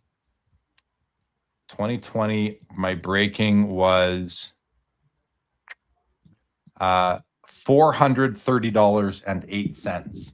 So I don't even remember, like $1,500 altogether in more than half of the decade. Like I don't spend money on breaking. So I've bought hockey breaks. Yeah, and let me just to finish that thought. Yeah. I used to break in the 00s and even into the early teens. I broke and I hated it. I hated the feeling of getting nothing for my money. So I stopped and I took all that money and I saw my friends buying into breaks, spending thousands of dollars buying into breaks, maybe getting a card once in a while, only to sell to fund more breaks. I thought, I'm not going down that road. I'm not going to have a $30,000 breaking expense every year. I could take that $30,000 or whatever. I'm just pulling that number out of the sky and buy singles, which I did. And those singles, if you were buying them pre-pandemic, did pretty well. So I'm grateful that I made that decision when I did. What were you going to say there, Josh? I've bought breaks in hockey just for like Blackhawk cards because like it'd be cool, like especially like SP. Like Amanda, the graded gamer, had a bunch of breaking. She was in a bunch of breaks in like 2021. And we know her. She's pretty solid. So I wanted to support her. I got some great Hawk cards. I still have them. I think it's awesome. It's like a triple auto with it was. I would like I could keep on going back and seeing the last time I actually, because I was buying to the odd break, back in those earlier years. Like now I'm looking into my 2019 records, and 2019 I spent $1,720. So I must have been, I don't know what I was buying, but I'm not going to scroll through like 600 or 360 days of, there we go. December 21st, 2019, I bought 2 blaster packs of Prism basketball. I remember blaster. No, I don't remember. I remember about a box of Prism back then, and I pulled a Luka, pulled all the rookies actually, but that was before the hobby took off. Anyway, I don't remember buying those blasters, to be honest. Stuke says flagship basketball is reasonable per pack. Clip City, it's not meant for kids. That's big league. That's big league. A big league. I mean, I don't know if there's any then you have to think about, not all kids are created equal. I mean, socioeconomically, some kids have rich parents and they buy their kids packs of cards, boxes, doesn't matter. We got kids out there with $250,000 worth of cards in their Pelican case. So yeah, some kids can play in the game. They do swim in these depths. Linda's first, great 90s insert, 95 Pinnock Zenith Z team. The first year they made them, the flying surfboard Dufex. Yes, those are, yes, I have Cool. I have a Gretzky. I don't know if I have any others anymore. Chris C says it's not just the people who are often paying, it's also the breakers. It's a gambling casino. It's a gambling casino. Absolutely. Absolutely. Dan Brown picked up my first ever hockey card this year, and it's my favorite card in my collection. Nice. What is it, please? What is it, please, Dan Brown? Yeah, remind us. Yeah. And along with Linda's first son, Michael, I'd like to welcome you to the hockey side of the hobby. Yes. Jeff Wills, go back to 2003 and you can find very affordable cards that have went up 30 to 100x. Cheap cards are out there, but you have to work to find them. I agree. You could look at my, and I could show you. I'll show you my ComC from the last couple of months, guys. I've been going crazy on ComC. I had like a couple grand in ComC credit from earlier in the year, and I'm down to 150 bucks. I've been with my new PC. I've been spending all the money on my new PC. Which, do you even know what it is, Josh? You might not even know what. No, let's see. Is. I'll show. Okay, hold on. I'm gonna show you guys my new PC. I gotta stop that screen share. I'm gonna share. Let's see. Hold on. Close this. Okay. Yeah. Here we go. First, I'll show you guys my 57 Tops pack. Cello pack, or is it a wax pack? No, it's the wax pack. There's my 57 Tops pack in a GAI holder. Nice. And then I'll show you my here's my other 57 Tops pack.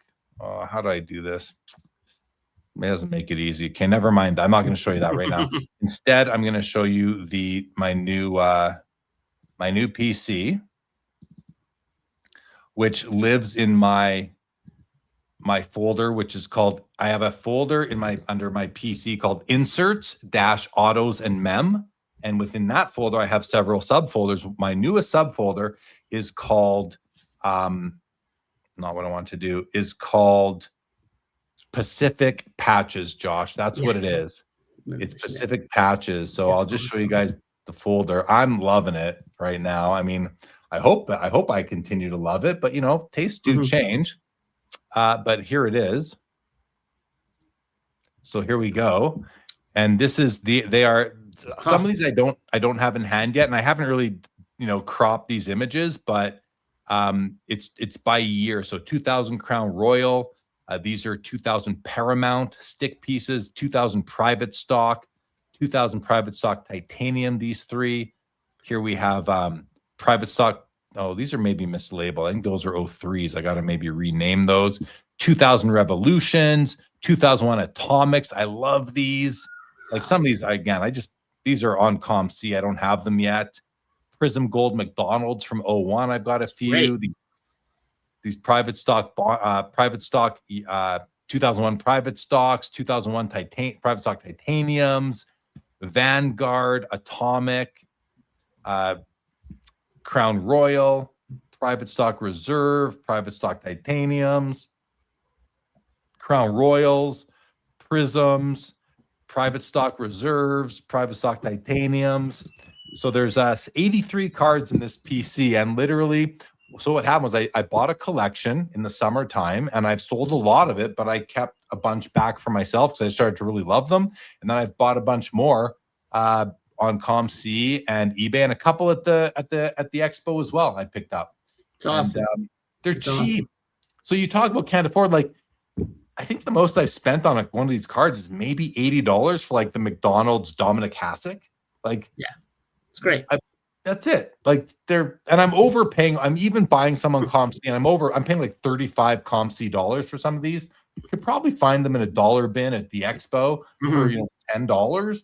But I'm not waiting. I want, I'm just kind of picking them up for what I think is, and I'm not checking any comps. I'm just buying them. Right, for sure. That's awesome. Yeah, I saw some of those at the show. They're pretty cool. I think they're really cool. Oh yeah.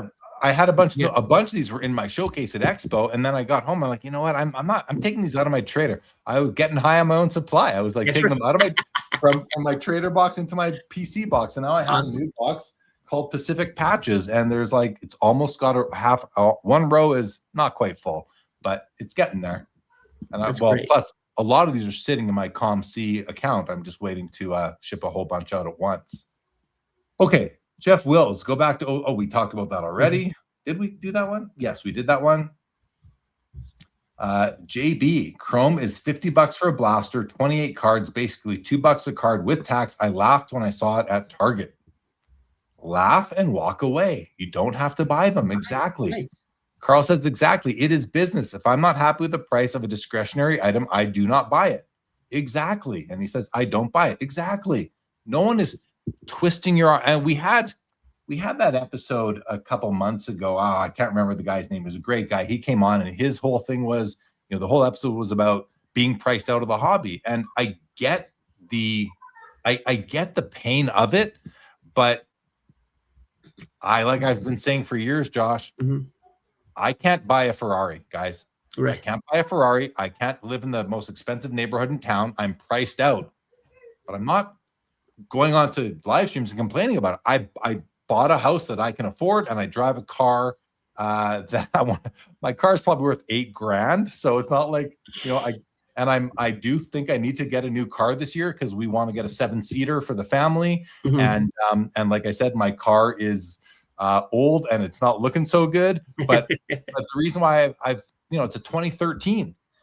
Yeah, I would rather take the money and buy cards. Like I don't care about cars. I care about cards.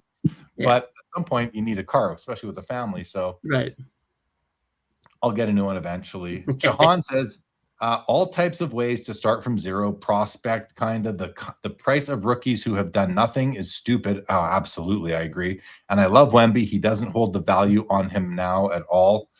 Not sure. Okay. Thank you, Jahan. Carl says it probably really sucks for the parents. Yeah. If you can't afford to buy your kids what they want, especially like for Christmas, that's tough. Yeah, absolutely. Mikey says soccer collecting is very fun right now. It is. It's great. It's awesome. I don't want to cast clouds above soccer because I think it's a great community, and our good buddy Rodman is a big part of it. I love Rodman. I have 3 hats on a shelf up there. 2, this one, the old version of Sports Cards Live, and Rodman's PC hat, just because I wear it, so it's here. But I would throw a little bit of caution out there. What happens after the World Cup is over? I think there are a lot of people, and I've known people who have been telling me, buy soccer. And they were telling me 2 years ago, buy soccer, World Cup 2026, buy soccer. Well, okay, so you're buying soccer, running up the prices now so that you can sell it at the perfect time. And then what happens? What happens when the market gets flooded later this year? And then what happens when prices come down because the market gets flooded? And then what happens to people who spent $40,000 on a card or $400 on a card to see it now selling for $15,000 or $150? And now they're going to get really upset and they're going to sell at a loss. And then we're going to see the cycle happen 4 years later. So I'm just I hope that doesn't happen. But just like the way the market is overall right now, it's really strong. Well, I remember at COVID time when the market ran up and I thought, wow, this is amazing. It's never going to go back the way it was. It did. And it did it before. It did it in 2017. Vintage 2017 had a run. Oh yeah, big time. And it settled down in 18, 19, 20. Well, now we're on a run right now. Is this time different? The only thing that's different is that Fanatics is such a huge player now with licenses, and you would think the motivation to keep people in the hobby by providing value. I would have a counter argument to that is they don't have to provide value because they're the only game in town. If you don't want to buy Topps basketball, who else can you get? Right. No, you said a counter argument. Yeah. I'm not making any.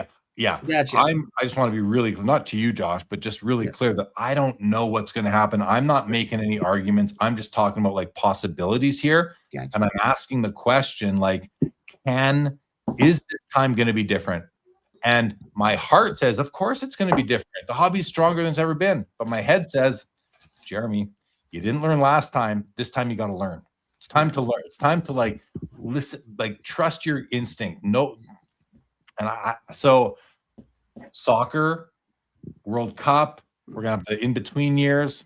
I would have value concerns. The hobby right now, Michael Jordan cards keep on going up the way they've been going up in value. Like, can they keep on going up? Are there enough new people coming in that want these cards bad enough to take them off the market, to hold them for a long time, 5+ years, to sustain these values? Because as the top sustains, the bottom remains. It's seeing these headlines, seeing the Golden Show, seeing Tom Brady open stores in your state and everywhere else. These are the things that are sending signal out there to the public saying, hey, this is a legitimate alternative asset wrapped together with a hobby. You can have fun with it and you can be saving money through it as well. I'm not going to say making money, but at least saving money maybe. If you do it right, you can make a ton of money. Like, you can. There's ways to make money in this hobby. You just have to have some instinct and maybe some experience. But anyway, I don't know, maybe I was mid-thought. I'm going to stop right there. Collecting soccer is very fun right now. The Professor, I was at Burbank Card Shop last Friday, and Rob Veras did a little giveaway free raffle and asked how many were at the shop for the first time, and 20% raised their hands. Yeah, that's really cool to hear. The only thing there is I think that Burbank, they've got such a good thing going, which is they are literally a destination, not just for people that live in the greater LA area.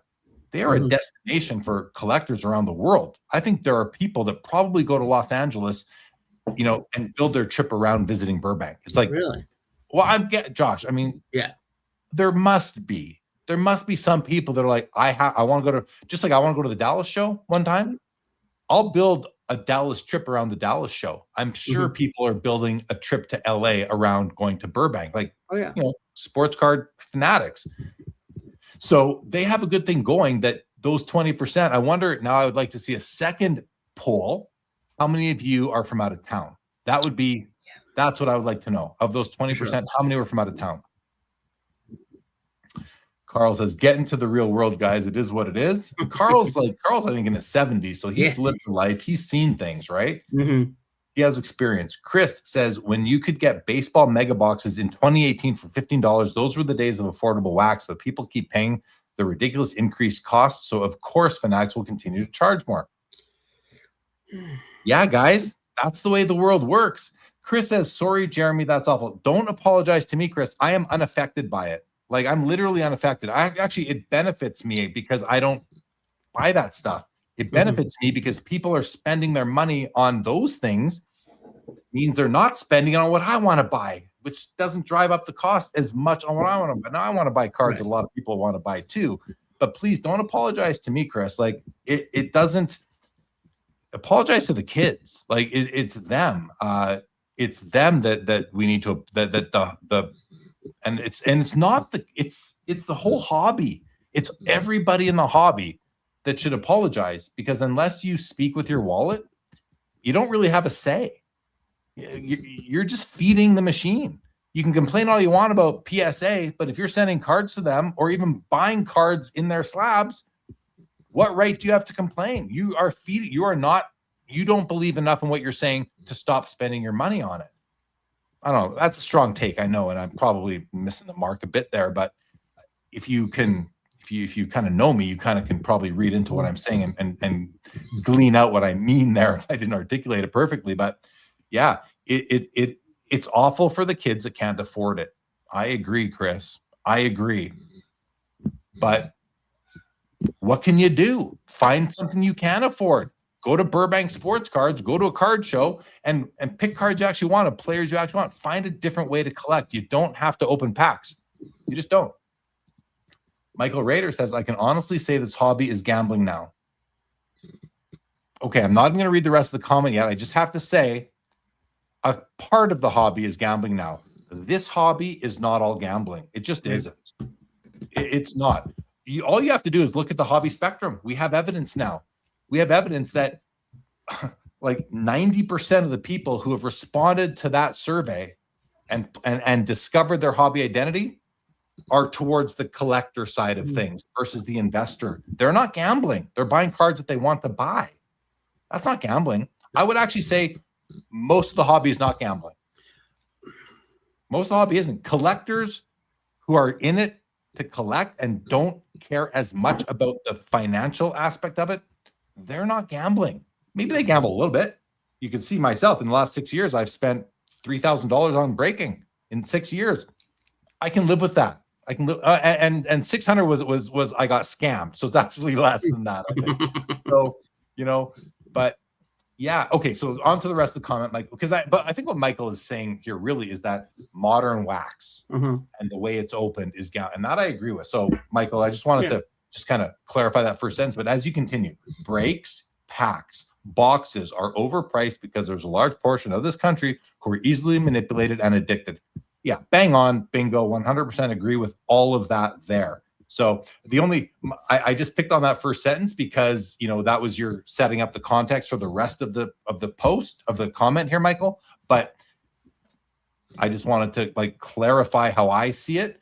And I definitely agree with the all that later stuff. Breaks, packs, boxes is all like this year's stuff. It's like, well, ultra modern opening. Absolutely. Decoy, maybe off topic. We don't really have topics tonight. Like we're on a topic, but we kind of are freewheeling here. Maybe off topic, but just wanted to say that, thanks to Jeremy for the hobby spectrum. I'm same purist number as Josh. Finally grabbed my first Crosby auto this year after a very long patient wait.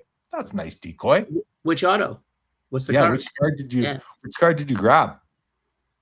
Absolutely. Now I want to share the screen, bring up the spectrum, and let's see where you guys are. We'll bring you guys up. So, okay, first I'm going to clear all.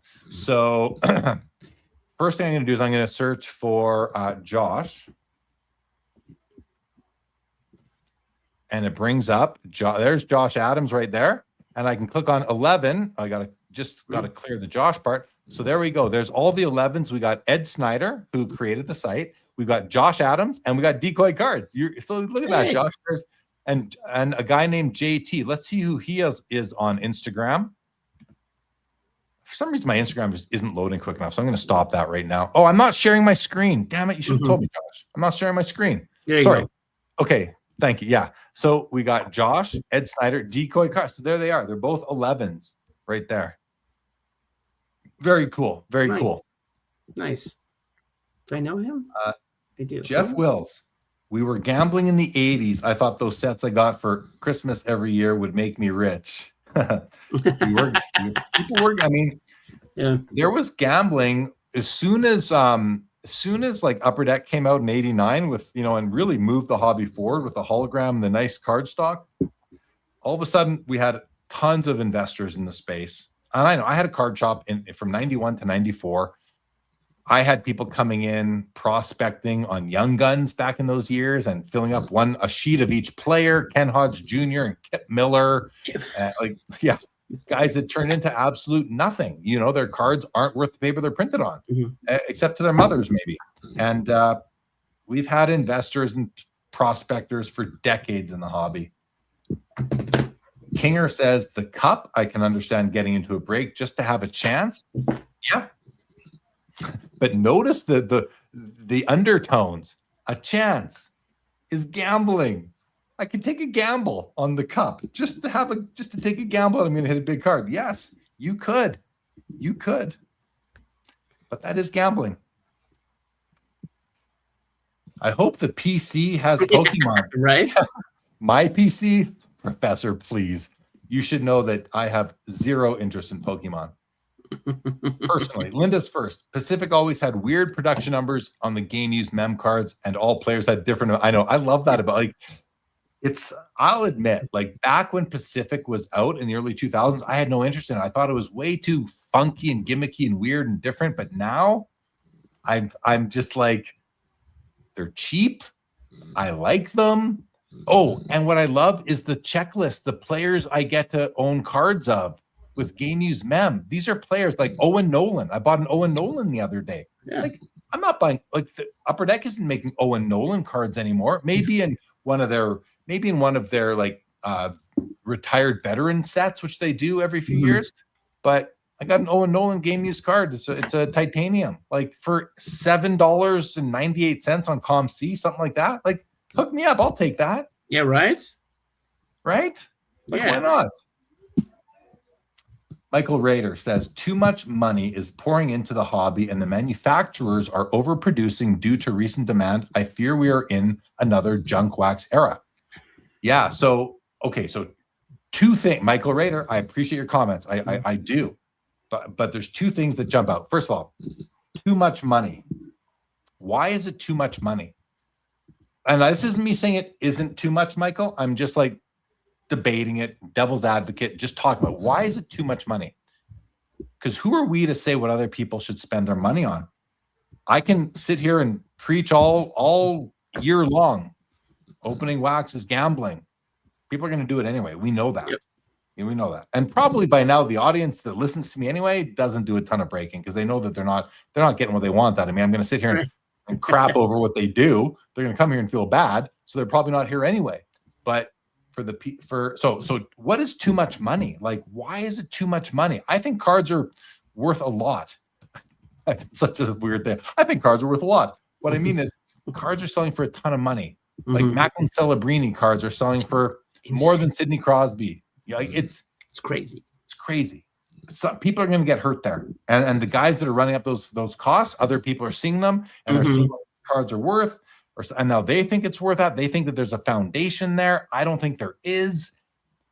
If you're buying Celebrinis right now, you are in for a world of hurt. I don't care if he's the second coming of Connor McDavid or better. You're going to get hurt. But go for it. More money going into Macklin Celebrini means easier for me to buy Sidney Crosby, a real GOAT, a real true GOAT. Some of Crosby's cards, like his early stuff, is like dirt cheap compared to what he is. Yeah. And it's unbelievable to me. Agreed. So the too much money is, I hear you, Michael, I do, but why is it too much money? We've got guys with there's so much money out there right now. That's the thing. There is a money supply that is higher than it's ever been. The Fed printed a crap ton of money over the past 6 years or whatever it was. There's more money out there. People have to spend it. Should we be happy they're spending it in this industry that we're all in and our hobby lives in and we love? Or should we wish that they were just buying fancy watches and like Louis Vuitton purses? No. I know like the sports card radio guys, the brothers out there, they love their watches and their handbags. They flex watches and handbags. They don't even care about sports cards anymore. All they care about is Louis Vuitton and Rolex. Great. They can afford it. Cool. Right. But would I rather people were spending money on Louis Vuittons and Rolexes or sports cards? I don't know. Half of me says Louis Vuittons and Rolexes so that we run up the cost on sports cards so the kids can afford them. The other half of me says, well, it's worked out well for my collection. Very selfish of me, but I have to think about my family. It's worked out well for my collection. Okay, then he goes on to say hobby and manufacturers are overproducing due to recent demand. Are they overproducing or are they meeting demand? And I don't know the answer. I'm asking the question. Are they meeting? And if you think they're overproducing now, just wait. It's going to get worse as the hobby grows through 2026, which I think it's going to. And they're going to. So I was talking to Joe last week, and he's like, yeah, people are upset about chrome basketball because it's watered down. I'm thinking to myself, it has to be watered down because if there's too many hits, then the hits aren't worth anything. Right. If they're going to meet the demand that they're trying to 10x the hobby for, it has to be watered down. The fact that it's watered down is probably a good thing in the long run for the people that are buying on the secondary market. But if you're a customer opening product, you're probably not happy. But the people who are plucking cards off the secondary market from the gambling addicts are going to do very well because they're going to buy cards for 10 cents on the dollar. So again, too much money is pouring in. Why is it too much money? And are they overproducing? But then his last comment here, I fear we are in another junk wax era. Well, I would argue that the junk wax, I know it's just semantics, Michael. So just for semantic purposes, the junk wax era was its own thing. We are in a new era, similar to the junk wax era, whatever we're going to call it. Call it the Fanatics era, call it the insert parallel era, call it maybe the parallel era is the way, the junk slab, whatever you want to call it. And not only Do I fear we are in it, Michael Rader? I am convinced we are in one of those. We are absolutely in one of those.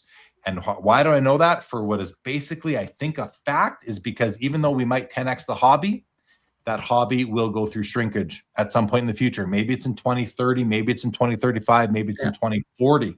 And then we will look back 15, 20 years from now, or 30 years from now, and we'll say, oh my God, look at all that crap out there, all these numbers. This one's to 1, this one's to 5, to 10, to 15, to 20, to 399, to 199. Who cares? They're all the same thing. They just have different colors. What were those guys thinking back then? That's my fear, Michael. So yeah, we are, for ease of discussion, we probably are in another junk wax era. One of the key differences, though, is I think that the savvy hobbyist can find a way to come out unscathed and maybe even successful from a financial perspective, because there are some really great cards coming out. Not everything is overproduced relative to the 20 teens, let's say. Josh, any thoughts on that before I just move on in the comments? No, I usually stay away from the newer stuff just because it is, I don't know, I think they make so much of it, and I don't really have an interest in a lot of the current players.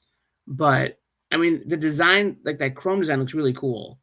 Like they kind of make like a retro kind of version of older baseball, which I think was a neat little crossover. But yeah, I mean, they seem to be pumping it out. But yeah, like you said, you got to be careful.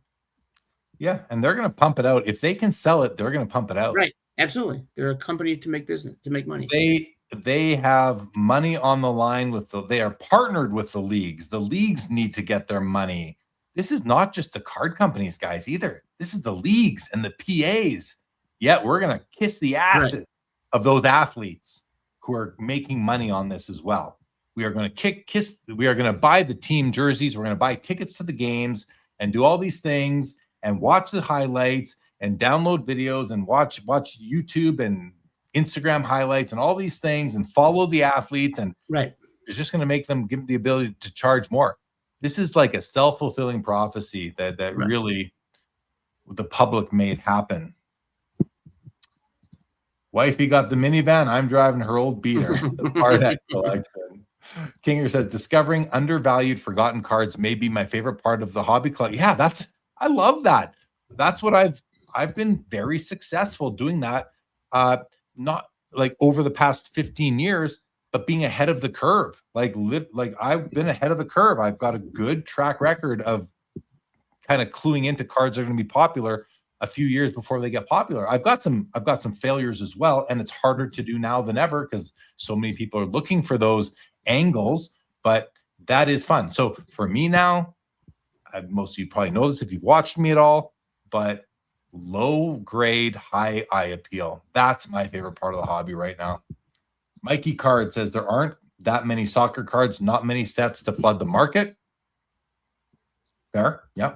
Rob Star, Greg on Midlife has a monthly video of graded vintage cards under $50. Some really amazing cards. I love that. Like that is the content that people should be watching because, and listen, you're going to be influenced and that's okay. It's not like it's like you can go to a restaurant and you can say to yourself, I'm having a hamburger tonight on your way to the restaurant.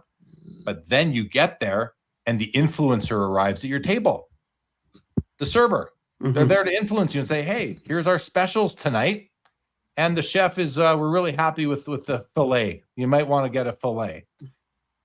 Okay, thank you. And then you ask to see the menu. The menu is an influencer.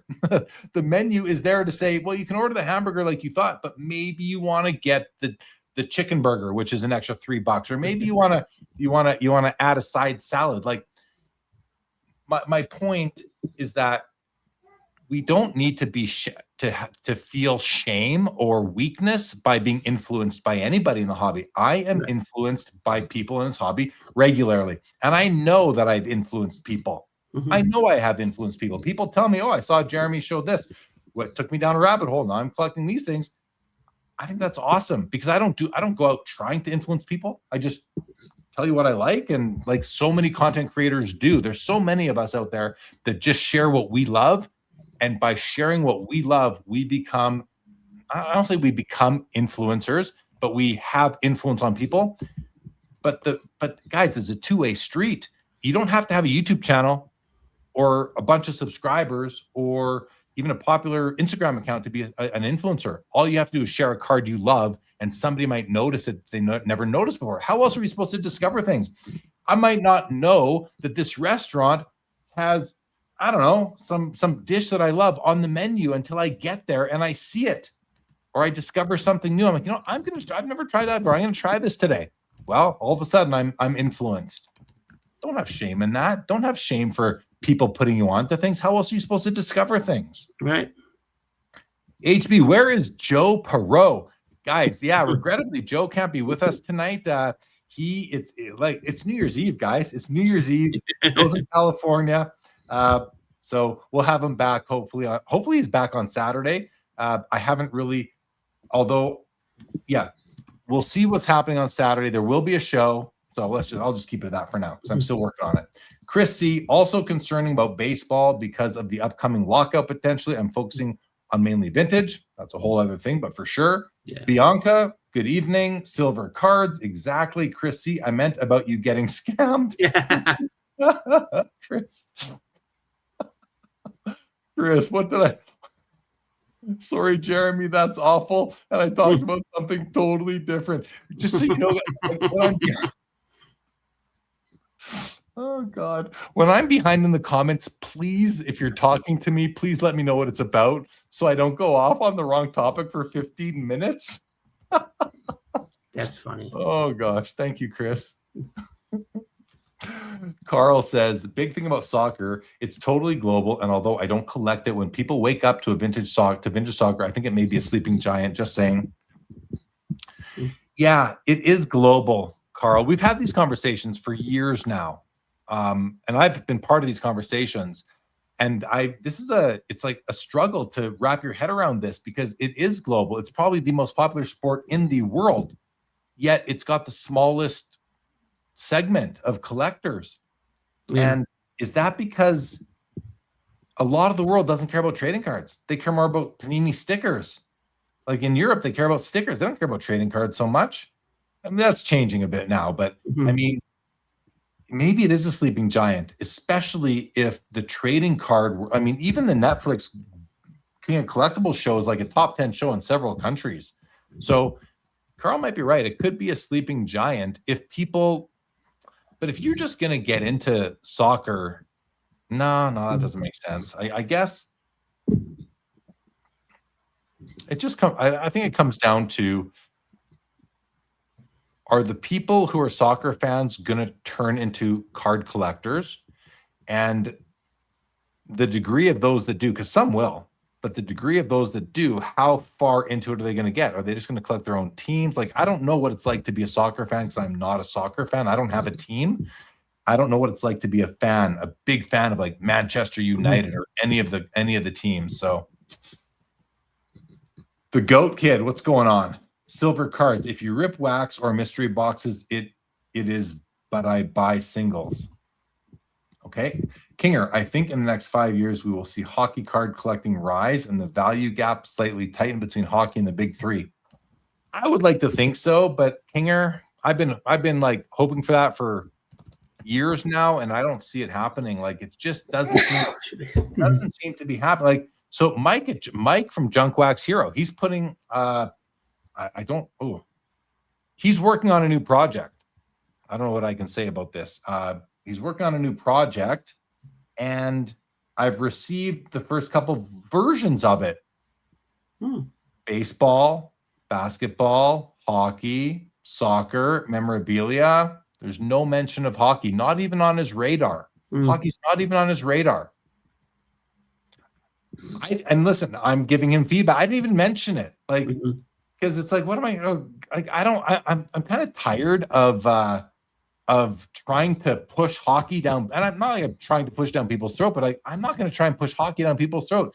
If you don't want it, you don't want it. Like, I'm not going to try and influence people to get into hockey. I love it. I love watching the sport, but that's me. So Carl says Burbank Sports Cards is totally a destination. I've been to LA 4 times in 2025, and I make that my first and last stop every trip.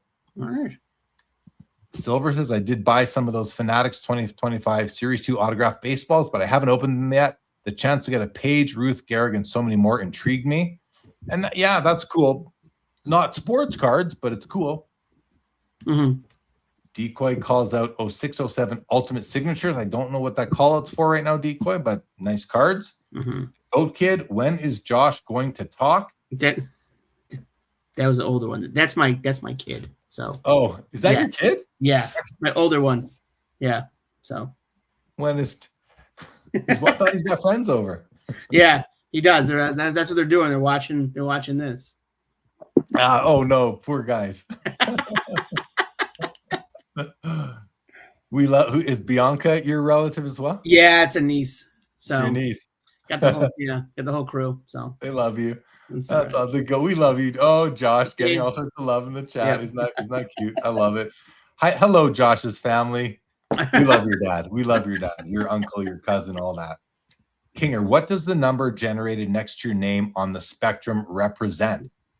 Great question, Kinger. It represents where you fall on the collect. Here, let me show you, Kinger. Let me show you what it represents.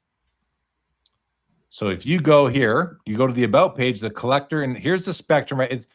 I might just rename it the hobby spectrum instead of the collector investor spectrum because it's confusing. The whole platform is called the hobby spectrum, but originally it was going to be the collector investor spectrum, and it's just too long, so I renamed it. And now I might just abandon collector investor spectrum. We'll see. But in any event, this is the spectrum. It goes from one end, the purist, all the way to the tycoon, and it's a spectrum. So there is your spot is where are you on here? So if I go to my, just to show you, I go to my results.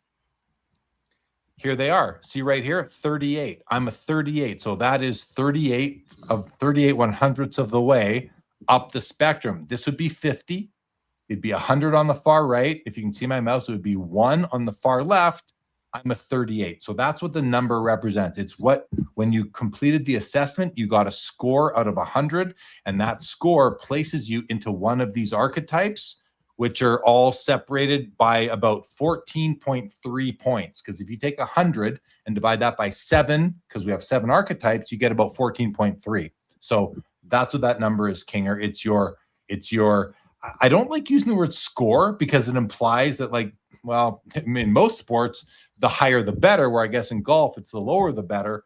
But we're using the word score just because it makes sense, or it's easy to just easy semantics. But that's what it means. That's what it means, Kinger. And again, I've said it before, but like a 39 is no better than a 38, and a 37 is no worse than a 38. It's like, just be proud of your score. Be proud of your, I actually like to call it a placement score, but I don't want to add many words, so we'll just call it a score.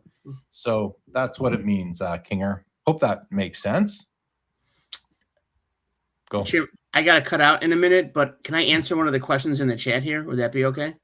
Yeah. Whose question? I'll try Jeff's cards journey. Oh boy, I'm way behind it. Oh my gosh, this one right here. Yeah, I think it's a great question. Go ahead.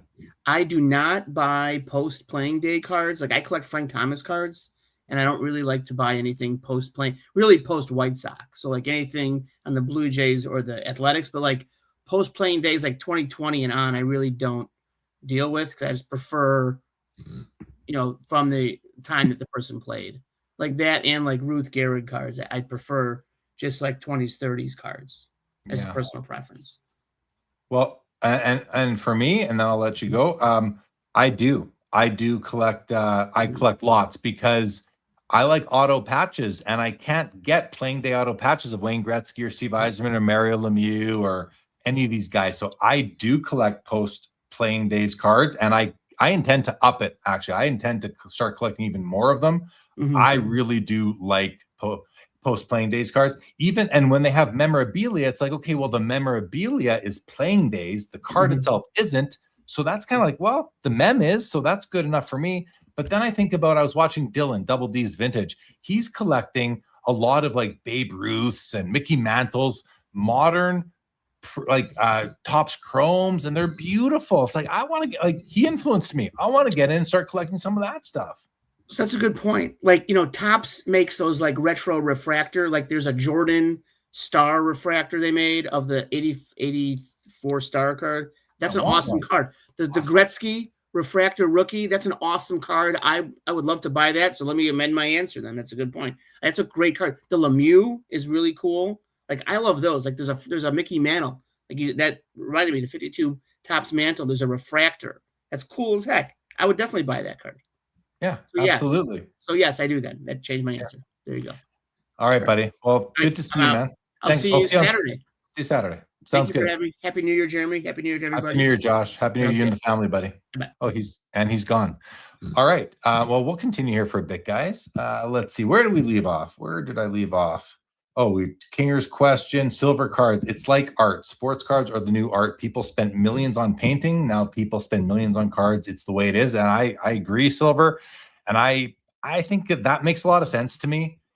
I don't have, these pictures behind me are art. These are all hand painted, one of ones, original art on canvas. I love them. But as you can see, they're sports card related. I have very little interest in other art. And it makes sense to me because sports is so ingrained in culture and society nowadays, and it's big business. It seems so natural to me that the old fine art is now sports cards in many ways. Jahan, exactly. And an oil change for Ferrari is $30,000. Tires are expensive. Gold is expensive. Life is. It's 2025. Exactly. Jahan says gambling is a genetic and addictive disorder. And it's easy to get wrapped up in too, right? Very much. Justin Bode, Happy New Year to you, brother. Good to see you, buddy. Good to see you as always. Chris C, there are many players who are undervalued. Tim Duncan cards can be had cheap despite the fact he's won 5 rings, right? And the difference there is what we call hobby love. He just doesn't get the hobby love. And I think some of that has to do with things like where you played, your personality, and this is going to be, I was thinking about this the other day, and I don't know that I would ever really well, I could say it out loud here. And I wonder, this is a question I have for you guys. And this is going to sound crazy. I don't know if anyone's ever thought about this besides me, which is probably a naive statement because everyone thinks there's always people thinking. But what about how somebody looks? What about how handsome they are? I mean it. Like, you look at a guy like Tom Brady, very handsome person. He's just a good-looking man. Michael Jordan, handsome guy. Do looks play into hobby love? Charisma plays into it, I believe. And I know it's but I've wondered if Tom Brady was just a very unattractive person to the, as people commonly would define unattractive, would his cards be worth as much as they are? A legit question I'm asking. I don't know. The thought crossed my mind as my mind wanders as I'm going for walks, listening to podcasts, etc. I'm way behind in comments, 20 minutes here. Silver picked up a Duncan, good. Jahan, Lewis Hamilton, 7 titles is nuts. Novak Djokovic in tennis had a record. It's very hard to beat. Yes. Michael Rader, Pacific Football had super cool inserts in the late 90s, early 2000s. They are very inexpensive compared to the same type of basketball cards. Yeah, I'm loving buying Pacific cards right now, Michael. They're cheap, they're interesting, and they're new to me because I ignored them. I was all about Upper Deck and Tops back in the day. Linda's first just grabbed a Sid 1819 Ultimate Black Onyx Parallel for $110, number to 10. Oh, I saw that card. I think I saw that card. All right, let's see what else we got. Kids of today will have that nostalgic feeling of today's junk wax. Yeah, that's a good point, Jake Stowe. It's actually Jake Stowe, I believe.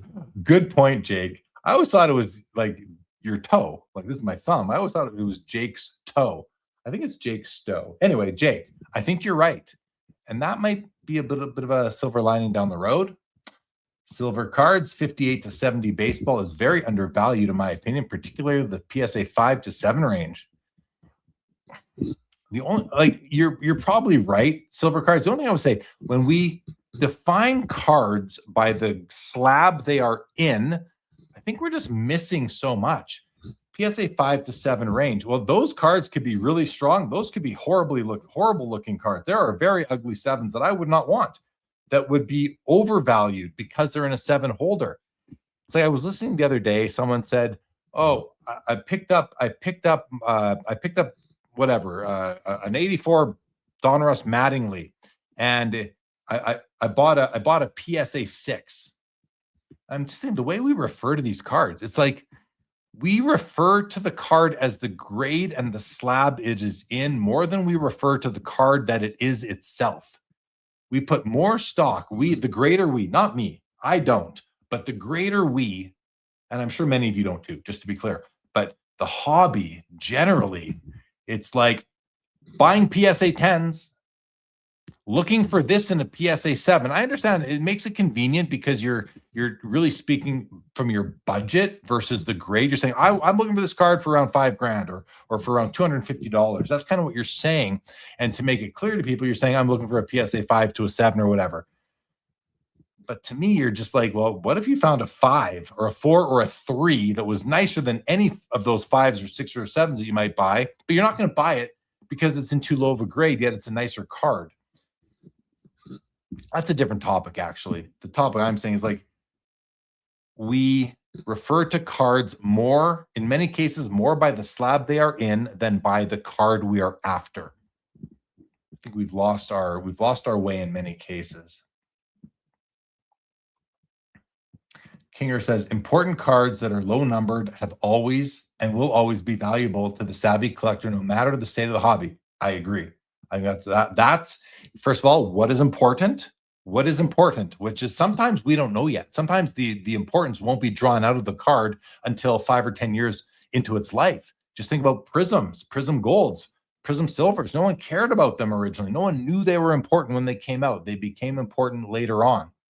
And that's where being savvy is a huge advantage. If you have experience in the hobby, you might be able to pick these things out ahead of time. Rob Star says, if soccer was going to blow up more than it has, I think it would have by now. Although it's global, it's still very niche, much like F1 auto racing. I think that makes sense to me, Rob. Decoy, the 0607 Ultimate Signature was the Crosby auto you got, second year. Love it, love it. Foul Ball says, I drive by Burbank sports cards weekly. Well, you're lucky, man. I wish I did too. Josh's son trolling his dad. That's right. Linda's first is, it's your hobby. Oh, okay, answering the question. Jeremy M, Happy New Year's. Michael H, Carl Taylor, totally understand you about hockey. It's a bit like cricket and Australian rules football, which is huge here, but nowhere else, and that's totally fine. Yeah, absolutely. The one thing though is that like you watch hockey in the States and like the arenas are packed and people are fans. Like there are hockey fans even in the non-hockey traditional states like Texas and Florida and North Carolina. There are hockey fans there. California, all that. Jeremy just cussed you out and that was it. I did lightly swear earlier, didn't I? Linda's first has the Gretzky Refractor rookie. I want that card too. Yeah, the Blast from the Past. I love that card. I want one. Foul Ball says, change your own oil. It is much cheaper and simple. Mikey, if Ronaldo was ugly, would the Messi versus Ronaldo debate have lasted this long? Like, it's a legit question. And it's not like a loaded question. Or rhetorical. I'm not saying it has an effect, but I wonder. Sidney Crosby is a handsome guy. Shohei Ohtani is a handsome guy. These are not unattractive human beings. There are skilled players who are, I'm sure I could think of a couple. Gretzky, attractive. I mean, handsome, I think. So I don't have any of you guys caught wind of this show. I think it's on Netflix. It's called Heated Rivalry. Anyone seen this? My wife told me we had to watch it. So we started watching it last night. It's called Heated Rivalry. It's a hockey themed show. I think it's on Netflix.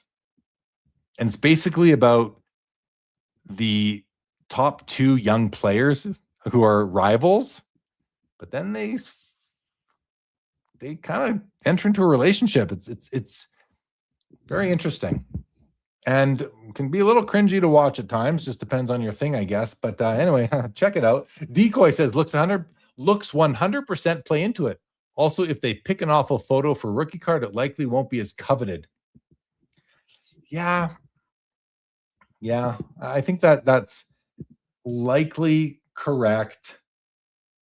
I think like aesthetics of a card are so important. I think of the Mariano Rivera rookie card where he's just standing there in his fluorescent pink and green clothes. Is that would that like if such a weird looking card, if it was actually like if he was actually wearing baseball uniform, would that card be worth more? Would more people want it? Do people not buy the Mariano Rivera rookie card because it's just so funny looking? I don't know. Chris, he says looks play a role. I think so does the team they play for. Lantern says if that's the case, Draisaitl would be the number one guy in hockey. He's a good looking guy, but he plays in McDavid's shadow. Yeah, Draisaitl's a handsome guy. Michael H says soccer is different. Don't ask me why. Thank you, Michael H. The Barnett collection. One of the Sports Cards live shows I watched was with one of the main guys from Pacific. Great interview. I'm like, what show are you talking about, Mr. Barnett? Who did I have on from Pacific? Oh, yes. Yes, the guy who, crap, he's a friend of mine and now his name is escaping me. What's his name? Oh, gosh, I'm horrible with names, guys. He also was a referee in the Canadian Football League, and he wrote articles. Oh, gosh, what's his name? It'll come to me. Rob Star, totally agree with that. All started with Broadway Joe Namath. Looks and personality are marketable, therefore making the player more of a household name.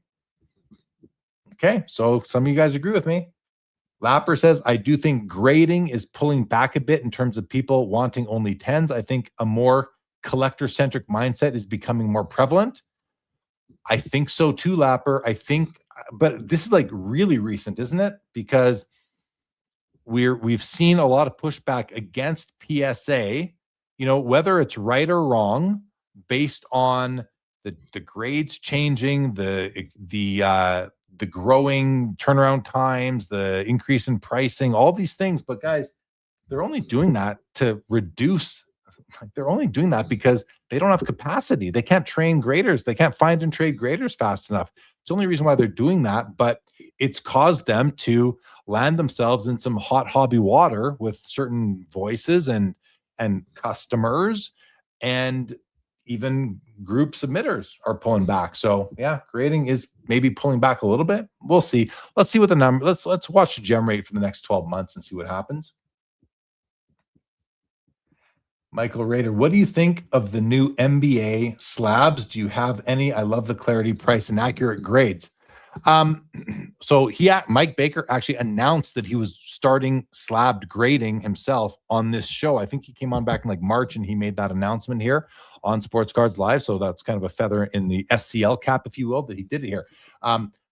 The labels themselves they take some getting used to. They're kind of like gold, I think. But I think it's a legitimate alternative to other grading companies. I really do. I don't have any. I have some NBA stickers on some of my cards, but that's it. You say, I love the clarity, price, and accurate grades. I don't know the pricing. I'm sure it's fine. Clarity, I'm sure is good. I should rather say I believe you that the clarity of the slab is good. Accurate grades, that's where you're gonna stump me anytime you say accurate grades on any human grading. I guess I can notice you didn't say consistent grades because you probably wouldn't. There probably isn't a large enough sample size out there yet anyway. But what is accurate? Accurate compared to the NBA standards? Then great. I don't know what they are. Are they the same, different from PSA standards, which are really hobby standards just because of their market share? But if you're Michael, if you're telling us that the grades are accurate, then great. And I hope they are. And Mike Baker is like, the most experienced.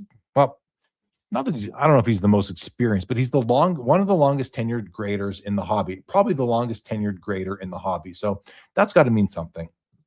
And I like Mike. He's been on here a few times. He's a very nice guy. I think he means well by the hobby. I've heard people say, oh, there's this and this. Like, I don't know anybody in this hobby, and this isn't an excuse or I'm saying it's okay. I'm just saying that you can dig up dirt on anybody you want in this hobby, it seems.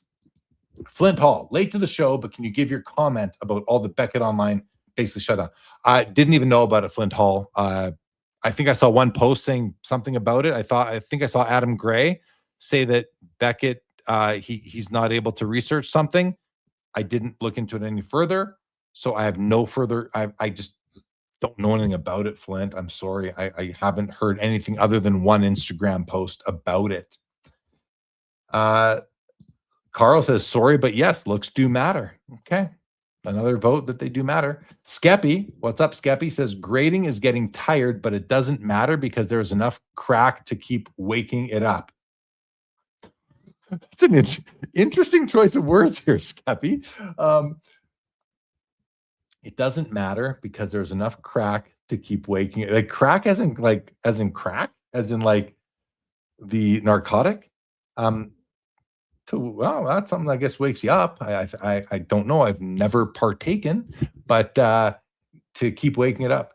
Yeah, I mean, maybe crack. Maybe by crack you mean like the cards that keep coming out. Yeah, grading, it's here to stay.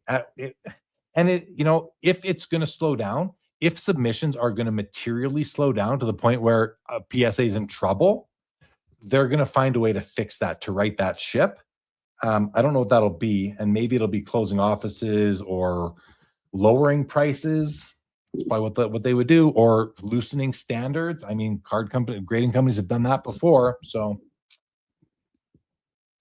Carl Taylor, it shouldn't, but it does. Pete Rose, compared to you and I, really no con. I know you and me, Carl, we're way handsomer than Pete Rose.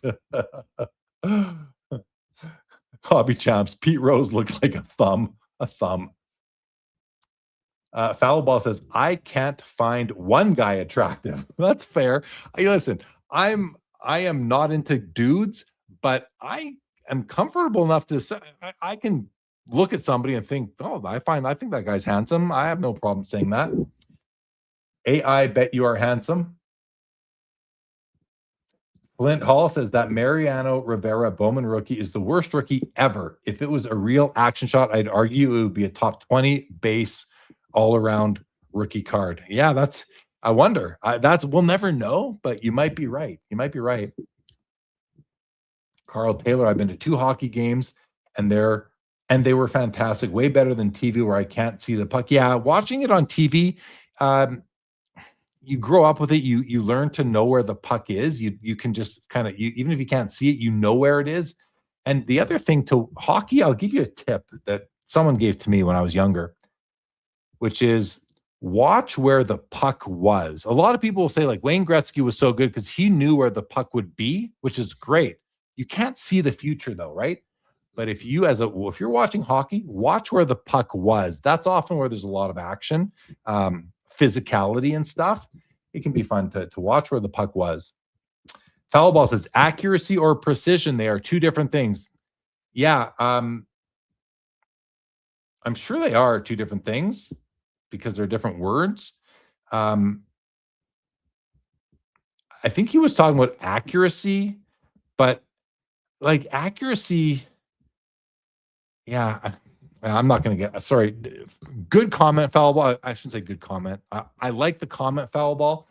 I'd almost like to look at definitions and dive into how those words apply to grading. Maybe I'll start if we have time a little bit later. Skeppy, Kool-Aid doesn't really wake you up. Okay, yes, fair.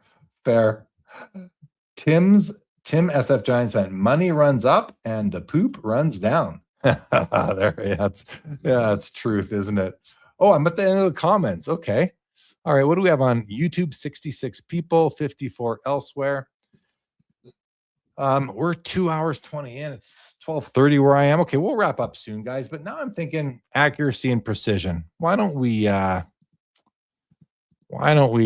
do a little dive into that? Just a little bit of a dive into that. I'm just going to delete a couple emails there. And so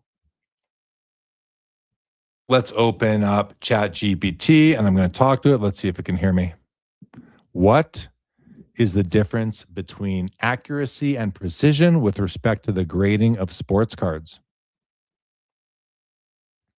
Luckily, it wasn't, my mic was shareable. All right, let's see what comes up here, guys. And I will possibly, oh, wow, it's giving me pictures and stuff. Is it there? There we go. Okay, I'm going to share my screen and show you what it gave me. Here we go. So we got pictures. When it comes to grading sports cards, accuracy and precision are not the same thing, just like Foul Ball says. People mix them up constantly. Here's the clean breakdown. Accuracy means the grade reflects the card's true condition. Precision means the grading outcome is consistent and repeatable. And that's where I got hung up reading the comment originally was I was going to say consistency, like accuracy is one thing. And then I was like, but precision, I'm leaning more towards consistency. And that's what this is saying. So I'm glad that we did this. To expand, accuracy says if a card genuinely deserves a PSA 8, it's funny how even ChatGPT thinks the PSA is the only grading company. If a card genuinely deserves a PSA 8 based on centering, corners, edges, and surface, an accurate grade is a PSA 8. Simple as that. Accuracy answers one question. Is this grade correct? A grading company can be accurate even if it is not perfectly consistent as long as the final grade matches the card's real condition. Okay? So that makes sense to me, except for the part where it says, even if it is not perfect. Oh, yeah. You're not going to be, again, we're human graders.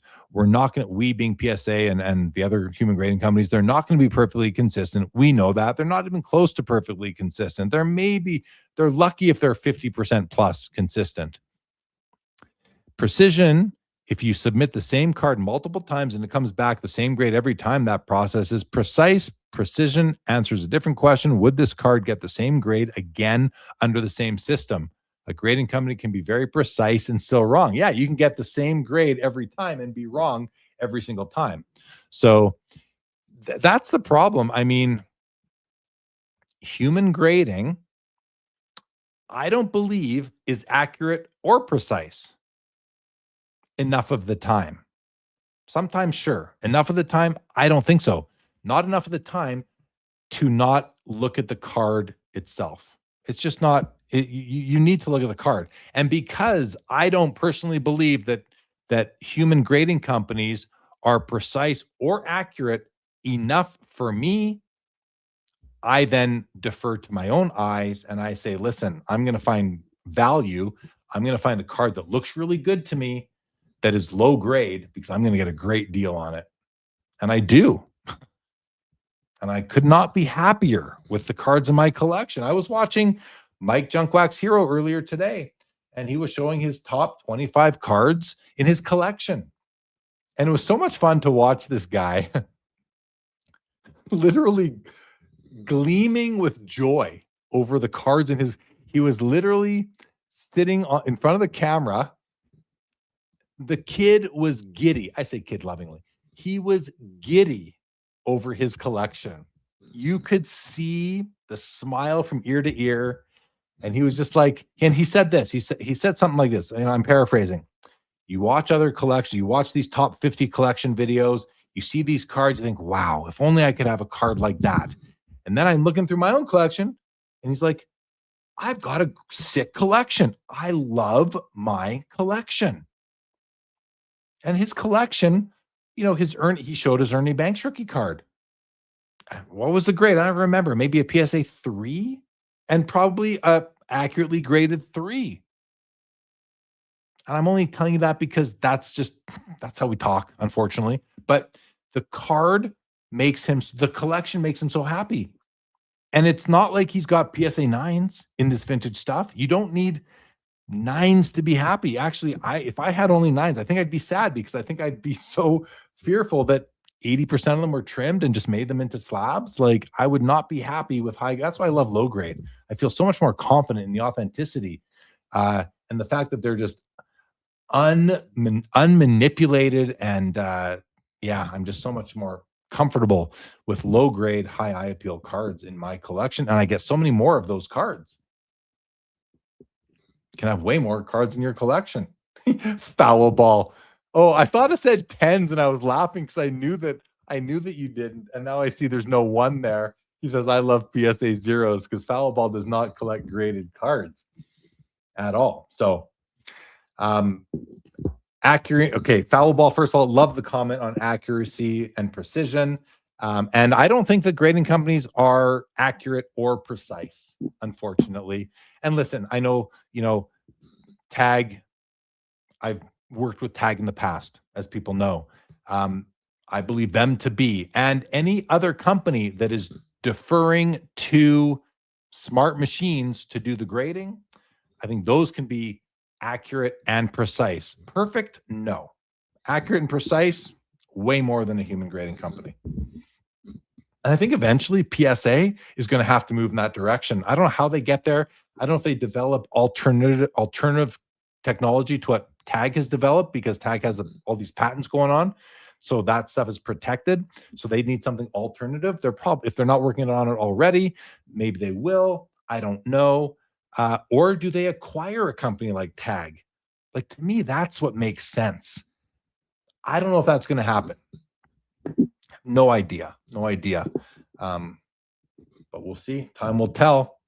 That would blow the hobby away, wouldn't it, in 2026? Maybe that's a 2027 or 28. Maybe Fanatics gets into the Tag business. Maybe Collectors does buy Tag one day. No idea. Kinger, Century Legends out of 99, vertical holofoil. Nice post-playing modern-day card, sort of vintage to the younger collector. Very nice. Skeppy, Kool-Aid doesn't really... Okay, we saw that one. Oh, there we go. Kinger, isn't he in a polo shirt? Yes, Kinger, he is. He's talking about Mariano Rivera.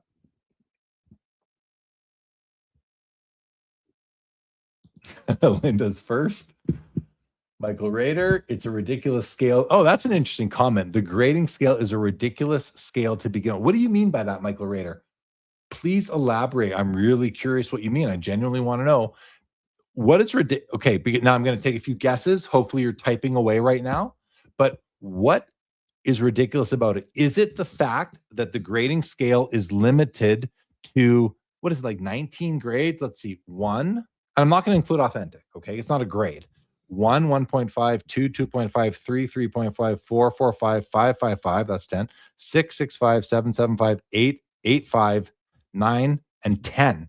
So that's 18. There's 18 grades on the PSA scale. Beckett has maybe one more with the 9.5, I guess. So there's 18 grades on the grading scale, yet there is an infinite amount of conditions that cards can be in. Infinite's not even a number. So let's say billions.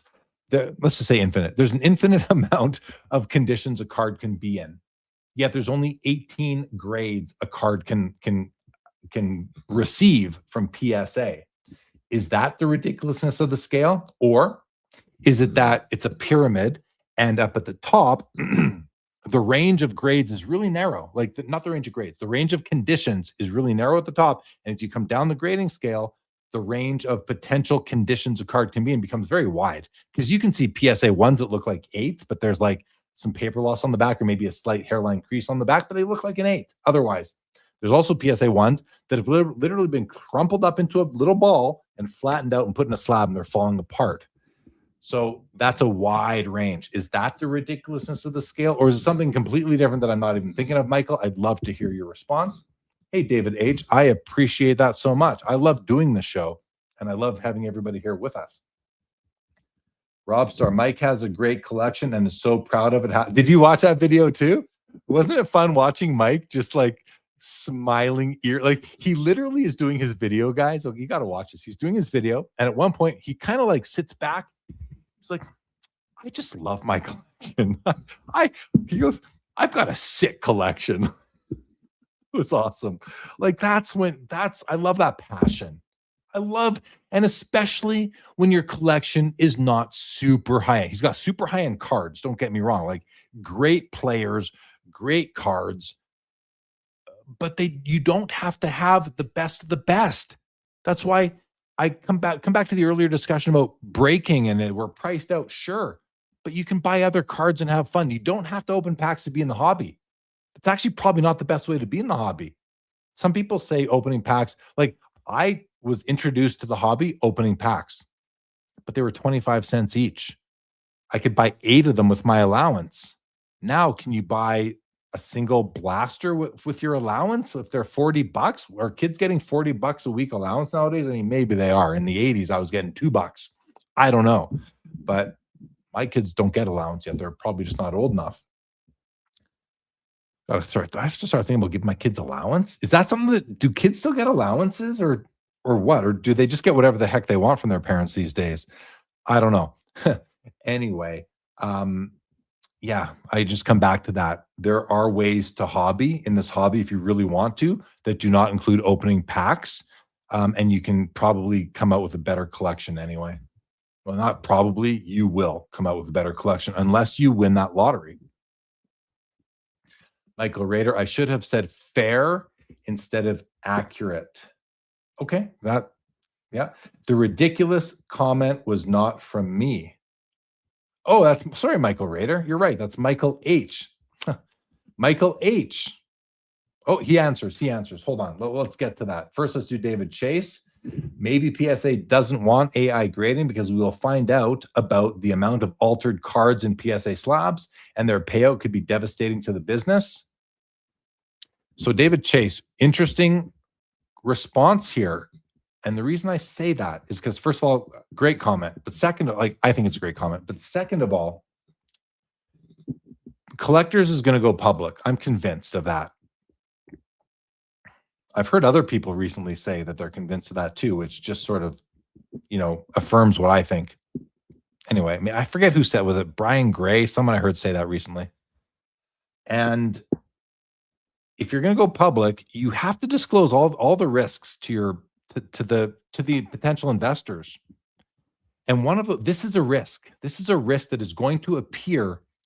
It has to appear unless the investment bankers are completely out to lunch, which maybe they are. I doubt it, but you never know. I guess you just never know. So they have to have the fact that there is more technologically advanced methods of grading than what they have is going to be disclosed in their OM, their offering memorandum. It's going to be in there. It has to be. If it's maybe it won't be. I mean, but then we got issues. Then the retail investors are going to lose their I won't say they're going to lose anything. They're going to be there's undisclosed risks. This is a risk to PSA upon going public because of any potential liability that comes from the payout of the currently slabbed altered cards. When the Nat Turner Investment Group bought PSA, they assumed a huge contingent liability. Now they limit it by the limits on the guarantee, $500,000 per lifetime, $250,000 per card, but there's still, that can add up. $500,000 per person. Hey, if I've got 3 of these, I might find a way to sell it to my friend. Hey, and PSA, you should be listening because you might want to investigate this.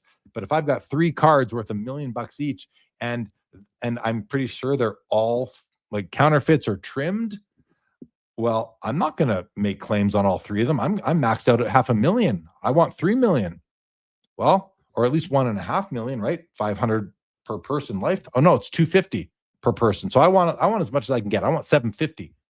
Probably going to find a way to sell that card to somebody else and they can get it and work something out that way, because I'm going to want to get as much, especially if I spent that money on those cards. But I'm not in that position, so I'm not going to be making these claims. But anyway, yeah, maybe they don't want AI grading, David.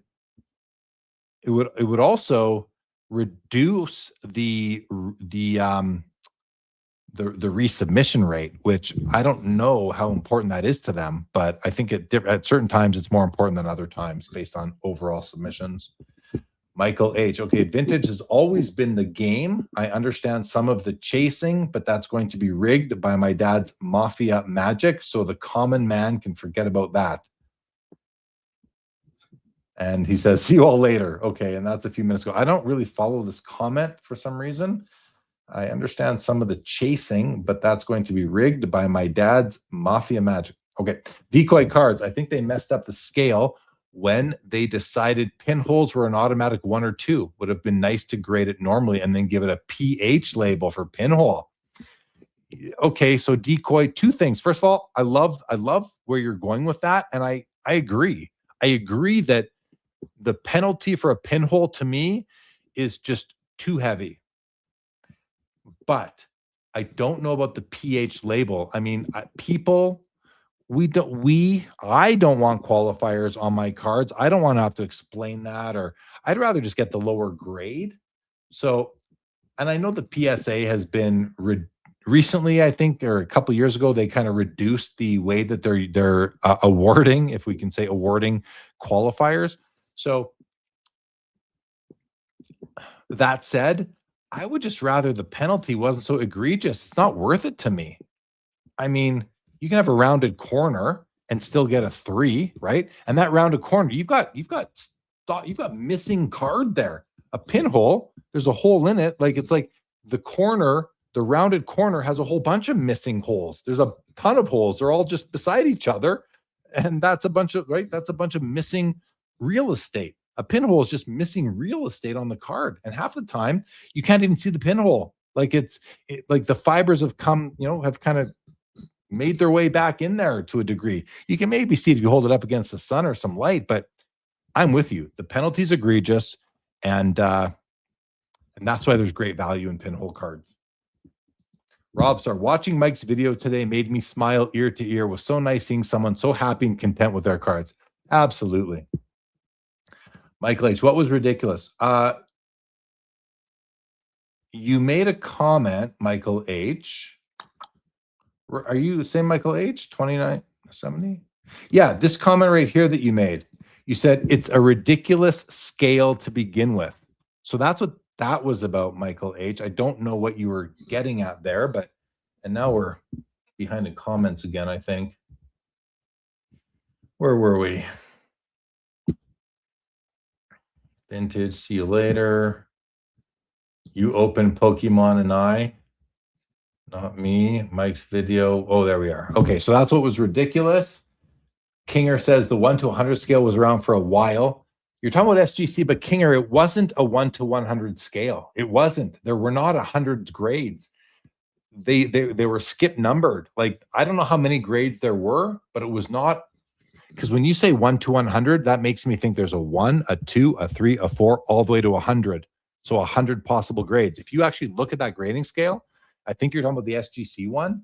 There was like an 88, there was an 86, there was an 84. And I think that those 2-point gaps got wider as you went down. So it might have been a 25-point scale, but they used double digits for it. But it was not a 100-point scale. I think I'm right about this. If anyone can tell me I'm wrong. Michael H., I didn't know. You said the grading scale was ridiculous.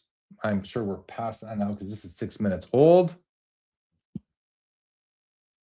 Hobby Champ says, from the beginning, I thought tags should have just went with a 100-point scale. They could have used their 1,000-point and just rounded down. Well, they didn't. Dave H., I have a 5-row and a 4-row box of cards I love. Most are Canucks cards, and I love them. God, I love that you love them, man. That's the best. I love my collection too. I absolutely love my collection. And I find myself, I want more cards. I'm not buying as many cards as, I'm buying cards on ComC for the specific collection, but I'm not buying a ton of cards right now. And like relative to what I used to. And so I find myself just enjoying what I have, which is obviously a great strategy. David Chase, maybe SGC or Beckett were getting closer to developing AI and they wanted to squash it to avoid payouts. I don't think that's the case, David Chase. I don't think that is the case, especially with Beckett or SG. I don't think that's the case, but you never know. Carl Taylor, I actually think this show you do is fun. Oh, thank you, Carl Taylor. Lantern says there was altered cards that got through tag that were caught by PSA. Pokemon card with a recolored corner. Yeah, nobody's perfect. Absolutely. Most cards are ungraded. Very true. Foul ball demand and natural disasters will make vintage cards more scarce in the future. I think you could say the same thing for modern cards, though, foul ball, as far as natural disasters go. Demand, I hope so. I hope you're right. I mean, I think that people will always care about history. So, yeah, I think people will always care about history. And Yeah, not much more to add to that one. Michael, I know almost everything about everything in this game. I'm not mad. I know. I just want to know what you meant by the scale is ridiculous. Decoy cards. That's very fair. I don't collect graded cards, so it doesn't apply to me anyways. I don't know what that's about. Michael H. It's become a money laundering business, and I am okay with that since I made 50 cents for a Bucky Dent 74 tops. Everyone is mad. It's become a money laundering business. I mean, that's I don't know. Like, I've got my suspicions about that too. And maybe that comment earlier in the night about there's too much money coming in, is that part of it? Is some of the money coming in through, like, crime and that sort of thing? And if it is, that's not good. Then those groups are using us collectors to they're using us, they're taking advantage of us, and we're the suckers for it. But yeah, maybe at the end of the day, this is just, at the end of the day, is this not just a big game of hot potato? Are these cards, are any of them really worth anything? I just don't know. Are any of them really worth anything? Like, they're just worth what someone else, what the hobby says they're worth on any given day, generally speaking. So that's a whole other thing though, guys, as you know. Happy New Year, Name. Happy New Year, buddy. Good to see you. Robstar says SGC 60 was a 5. Yeah, right. I've got a card that is an SGC 5, so it must be a 60. I think I actually have it. Yes, I have it. I just have some of my boxes right here, and I do have my SGC 5 in my box here. So let me pull it out. Yes, I'll show off my SGC 5, which is a 60 in the old slab. I have 1, 2, 3. I have 4 SGC slabs. 5 SGC slabs, but that is my only old one. The other 4 are all newer. Sammy Hill, Happy New Year to you. Went to the casino, and so you went. What, you went to whatnot? No, I'm just kidding. Went to the casino, and it took 2 hours to drive 60 miles in the most treacherous conditions possible to get home. Got about 24 inches of snow in my town in Northeast Ohio. Hey, that's Neo. That's where Neo's from, Northeast Ohio. Michael Rader, thanks for answering my questions. Love your show. Thank you, Michael Rader. And I loved your comments tonight. Michael H. Jeremy, throw it down. I am a friend. Well, what do you mean? I'm happy to chat, Michael H. We're just chatting here. Rob Star, SGC's old scale was a bit confusing for new collectors. Yes, absolutely.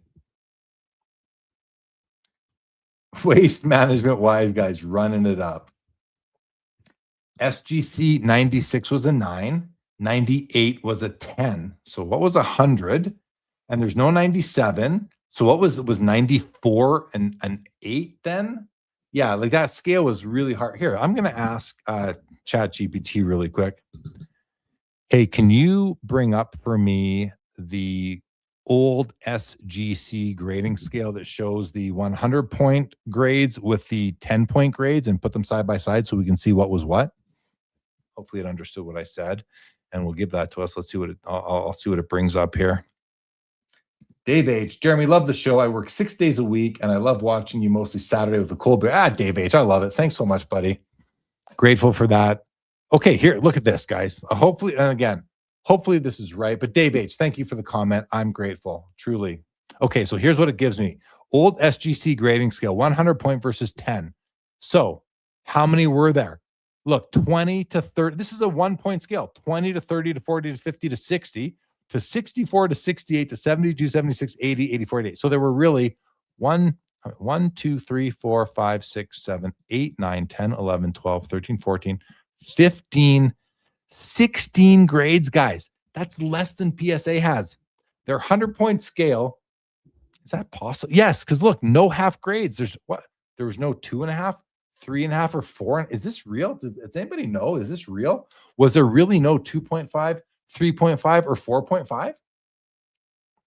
The system made incremental differences visible. An SGC 88 and a 92 were clearly not the same card, even though both would collapse into an 8 or 8.5 in most modern slabs. 92 or 88.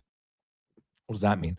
That extra resolution gave collectors more information and Okay, I don't agree with it. I think it actually did not reduce gray area arguments. It also exposed something grading companies quietly moved away from later, true grade variants, especially in the 7 to 9 range.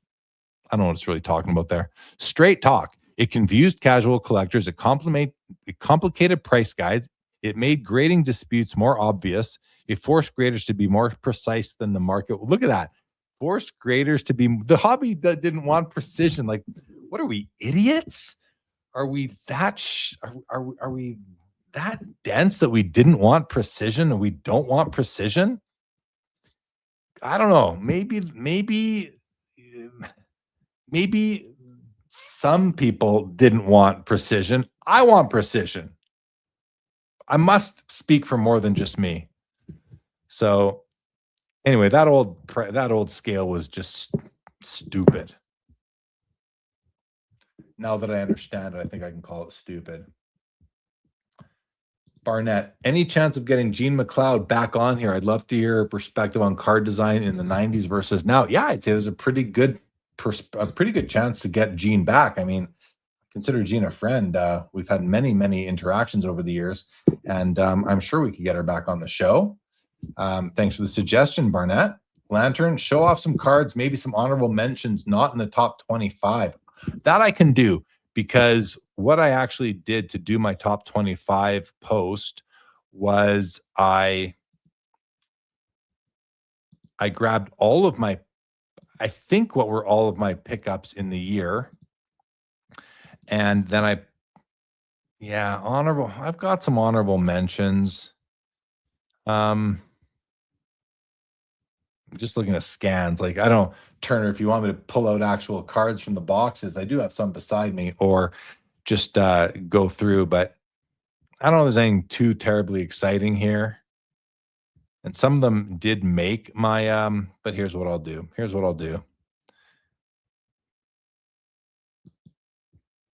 I will show you some of the cards I picked up. So this was a gift from Luke from the Hobby Spot. Thank you to Luke. Dale Howard from my Howard Chuck collection. Picked this up, 31 of 31. These are National Treasures Hockey 2013, and I collect the jersey numbered pieces. I collect the whole set, but I have, like, I think this is my 65th out of 93. I have a jersey numbered, so I haven't found one. I found like only one last 5 years probably. There's the Lois Lane rookie card, if you can call it that, the first appearance of Lois Lane. Some wrappers I bought this year, 54 tops. Don't know why that's in there. Oh yeah, I did pick up the 57 tops pack this year. 61 tops wrapper. Sorry, 63 tops wrapper. 69 tops, series 2. Just got this. I love these. Okay, now I'm just going to scroll through some cards, guys. So if you don't want to see cards, you might want to log off, but I'm going to scroll through these. There's a bunch. These first rounders, this is like from 2002, I think, Upper Deck. And I just think these are really cool early patch cards. So I picked up the Ray Bork just for under $100, I think, just in the last couple months. For my new Pacific collection, there's the Paul Correa. Picked up the Ziggy Palffy limited logos, but look at that right edge. Someone had this in a screw down, opened it up, and a bunch of surface just lifted off with it. So I got this locally. I love Ziggy Palffy. Howard Chuck limited logos picked up at the Expo this year. Even though it's a Legends jersey, I love, this is like the puck coming in. These yellow things would be like, the puck, the force of the puck. These, I just picked up this and this. Shane Doan artifacts I picked up at the Expo. Here's one that would be an honorable mention: dual signature patches of Team Whistlani and Rob Blake. That made my top 25. Austin Matthews, clear showcase, the Violet Ultra Rookie out of 25, PSA 9. This I picked up from Mint Inc. at the Expo. Kirby Doc, Gold Seismic Rookie card. McDavid Jambalaya did not make my top 25. Bernie Nichols I just picked up last month. Quinn Hughes, I'm a little torn. I'm glad I only have one Quinn Hughes cards now that he's moved to Minnesota. Like, do I care about Quinn? That's a problem with modern players. I don't collect a lot of modern players, but they move, and then you're like, well, maybe I just want him in Minnesota now. Cale Makar, hey, that's That's inspired by you, Lantern. After buying the Crosby from you at Saskatoon, or just after, no, in Saskatoon, I picked up the Makar. Picked up this McDavid game used glass card just for the uniqueness of it. There's a Connor Zary gold seismic, Dustin Wolf, fluorescence green, Dustin Wolf, Lane Hudson, Parkhurst. Now we get into all the cup base patch parallels I picked up this year for my hoard. I'm up to 470 something cards in this collection. I think 8 of them I put on my post. And then there's a bunch of others. I'll just kind of go through these quick.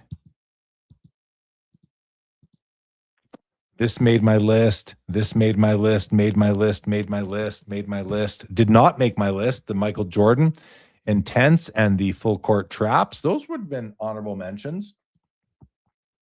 Love this second year Johnny Unitas. I just love this card. Like, I don't even care about owning his rookie card anymore. I just want this one. Some Joe Thor. This Shifley is a good one. The PMG Gold, 1 of 1. Big snub from the Canadian Olympic team, but a great player. Picked that up at the National. Picked this up in Calgary. There's my one and only Kaprizov card. That's from Turner right there. From Turner, from Lantern Cards. Also from Lantern Cards. Kucherov, got this from my buddy Sam at the Expo. Did not make my list this year. This made the list. Luongos from the Expo.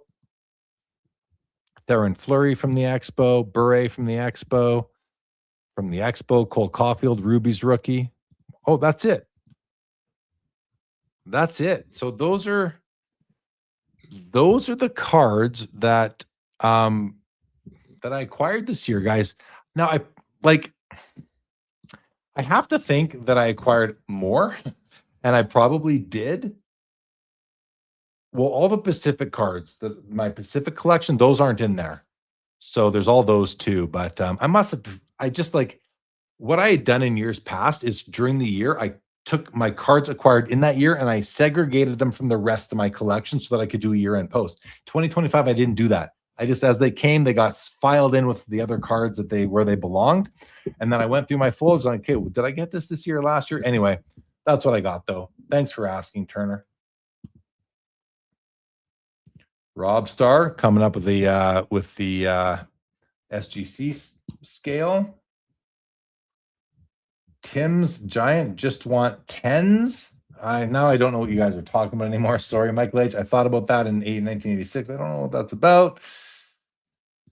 Michael Rader, weird. I have some old SGC 98s and they say they are a 10. Is ChatGPT correct? ChatGPT might not be correct. That's another thing. Like, it might not be correct. I don't know. You got to check it. Don't believe everything you're told, right? Linda's first. I have the Crosby National Treasures jersey number parallel. You have the 87 of 87, like the one that I have? Do you actually have that? 87 of 87? Hold on. If you do, I have to show you something. And then we have to talk. Then we have to talk. Let me just show you something.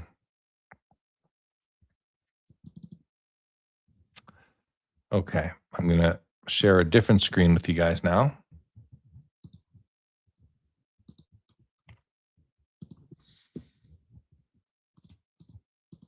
Okay, so here's my collection of those cards. And I've got 122 cards in this folder. I own all these cards to this day. So there's doubles. Like in some cases, you're going to see 2 of a card, whereas 1. So here's, I don't want to focus in on, why do I, okay, well, anyway, there's 2 Corey Perrys, for example. I've got the 10 of 10 and one with a nicer patch. 2 Kopitars. I've got the 11 of 11, a single color. These are small, I know. I'm sorry, guys, but you get the picture. And then I have a nicer 3-color patch because the jersey numbered one is very simple. Jerome McGinley, I've got the 12 of 12 and an extra. Gilbert Perreault, the 11 of 11 and an extra. There's 2 Joe Thorntons, the 19 of 19, which is not an exciting patch, and a nicer patch. So that goes on throughout. For 80, I've got Crosby, but I don't have the 87 of 87. And if I were to do a count of all the ones where I have the jersey number, I think I have 60. There's 93 or 98. This might be 9 or 97. I forget, because it's a 100 card set, but 3 or however many players they did have mem for, so they didn't make them. So I think it's a 9. I forget if it's 9. I think it's 97 card set. I think 3 guys they didn't have memorabilia for. And I've got 65 of the jersey numbers, including 2 of the 1 of 1s. That's only one I'm missing. That's a 1 of 1, and that's a 1 of 1. I'm missing 1 of the 1 of 1. But look, Brian Leach, that's number 2 of 2. Taylor Hall, 4 of 4. I'm missing Potvin, 5 of 5. I have Shea Weber, 6 of 6. I have Paul Coffey, 7 of 7. Jack Johnson, 7 of 7. Cam Neely, 8 of 8. Ovechkin, 8 of 8. Solani, 8 of 8. Duchesne, 9 of 9. Gilmore, 9 of 9. I'm missing Howe, 9 of 9. I got Lanny McDonald, 9 of 9. I got Mike Medano's 9 of 9. I don't have Belfort 10 of 10, or sorry, I don't have Bure 10 of 10. I don't have Francis, but I have Lafleur's 10 of 10, et cetera, et cetera. So anyway, you get the picture.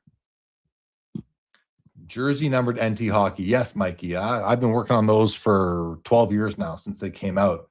Lois Lane rookie. Yes, Michael. Well, it's when I bought my Superman card number 1, as we were negotiating, at the end I said, well, I'll pay you that number if you throw in that card with Lois Lane's first appearance. And he agreed. So that's why I have that card.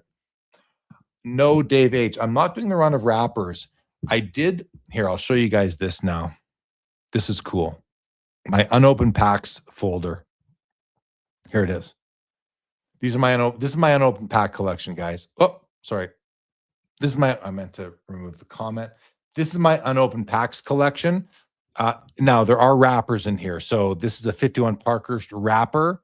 That's a pack. Wrapper, and then everything else is packs. Every O-Pee-Chee hockey pack from 1970 forward to 1989. I don't have the 68s or the 69s. I have the 69 wrappers. I don't have the 68s at all. So 70, I have from 70 to 89. So it goes from here to here. Sorry, here. Oh, here to here. Everything that I just highlighted is hockey. And then the WHAs, the 4 WHA packs. And then I have 75 baseball, 61 basketball, 80 basketball, 86 basketball, 77 a vehicle pack, and then this Dutch pack with Ringo Starr on the front. So that's my unopened pack collection there, guys. And I want to find a way to display that over there. I'm going to try and get somewhere. Eventually, I'm going to build a display for these because right now they are tucked away. But I love them. I just love them. Your hockey cards are incredible. Congrats. Thank you, Michael Rader. Rob started getting late here in Toronto. Got to go. Thank you, Rob. Happy New Year, buddy. Happy New Year. Michael H., you have all the James Bond rookies. Cool. He doesn't have Bobby Orr in mint. No, I do not. Lantern, the Cachet Gold. Yes, they are so sharp. Aren't they just beautiful? Show and Tell is the best hobby content ever. Michael H., the hockey cards from the 60s are super rare around here, I bet. Love the Bure. He's been my boy since his prices exploded. Nice. Basically, no one has any vintage hockey, okay? Or 60s hockey. Oh, I didn't realize, New Year's where I am passed by an hour ago and I didn't even realize it. So, well, Happy New Year to me too. And everyone in the mountain time zone. Carl loves the Unitas. Thank you, Carl. I love it too. Michael, you do have a nice 3-color patch. Cool. Likes it. Thank you. Ron Fig, Happy New Year from Southern California. Happy New Year to Southern California, Ron Fig. Linda's first just went and got mine at 71.87. Not sure where you got 8 from, though. 71 is Malkin. I have the Malkin 71 of 71, and I have the Brian Nugent Hopkins 93 of 93, but, they get hard to get. Justin Bode, have you noticed a lot of these higher graded Gretzky rookies are faded, lost coloring, maybe from displaying them? Do you think that will play a bigger part of valuing them in the future? I do think so, Justin Bode. I think in the future, people are going to be looking more at the card than just the grade, and they are going to discount cards that are weak for the grade. Absolutely, I think that. People are getting smarter.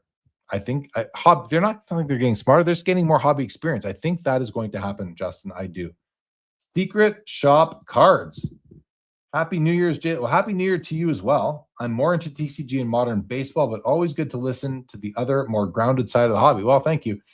Yeah, I hope you're enjoying TCG and modern baseball, and Happy New Year to you, Secret Shop Cards. Opening another bottle. Hey, Carl, of St. Henri. Is that the Shiraz? Very nice. He's loving it. Well, Carl, we are going to wrap this up, though. I'm sorry to say. We're going to wrap this up. I need to go to sleep, and but this was fun, guys. We're 3 hours almost exactly. I did not expect to go this long, but yeah, I'm gonna wrap up. Thank you for keeping me company tonight, everybody. I appreciate it. Happy New Year to everybody. Just hoping for a wonderful 2026 for everybody. Hopefully, you guys are have joined or jumped onto the wait list on the hobbyspectrum.com. If you haven't, please do support that project. I'm very passionate about it. I love it. I hope it's going to be something that people appreciate. So if you go to hobbyspectrum.com or the hobbyspectrum.com, they will both get you there. And just request an access code, and I will have one to you by Friday. And then you can go do the assessment, join the directory, and be a part of that for the hobby future. I think I'm gonna try to build something really cool there for the hobby. So please join me in that, guys. I want to thank you all for being here throughout the year and into next year. Let's do it. Michael Rader, Happy New Year. Secret Shop, less scandals in 2026. That would be nice, wouldn't it? Kinger, Happy New Year to you. Barnett, Happy New Year. As always, Michael H, you bank on the right. Gretzky, good night, Jeremy. Always fun. Thank you, Michael H. Happy New Year, Bill Betts. Happy New Year to you. Guys, I'm going to wrap it up. Thanks again. I'll be back on Saturday with, I think, most of the usual crew. I haven't reached out to the guys yet, but we will. Going to line up a guest, most likely, for sure. So we'll see you guys on Saturday. Again, Happy New Year. Thank you all for all your support throughout 2025. I am so grateful. I love doing this, and I can't wait to do it more next year. Good night, guys. Have a great 2026. Thanks for tuning in and being a part of the Sports Cards Live community. Don't forget to like, subscribe, and most of all, keep collecting. More great content to come. Sports Cards is a lifestyle.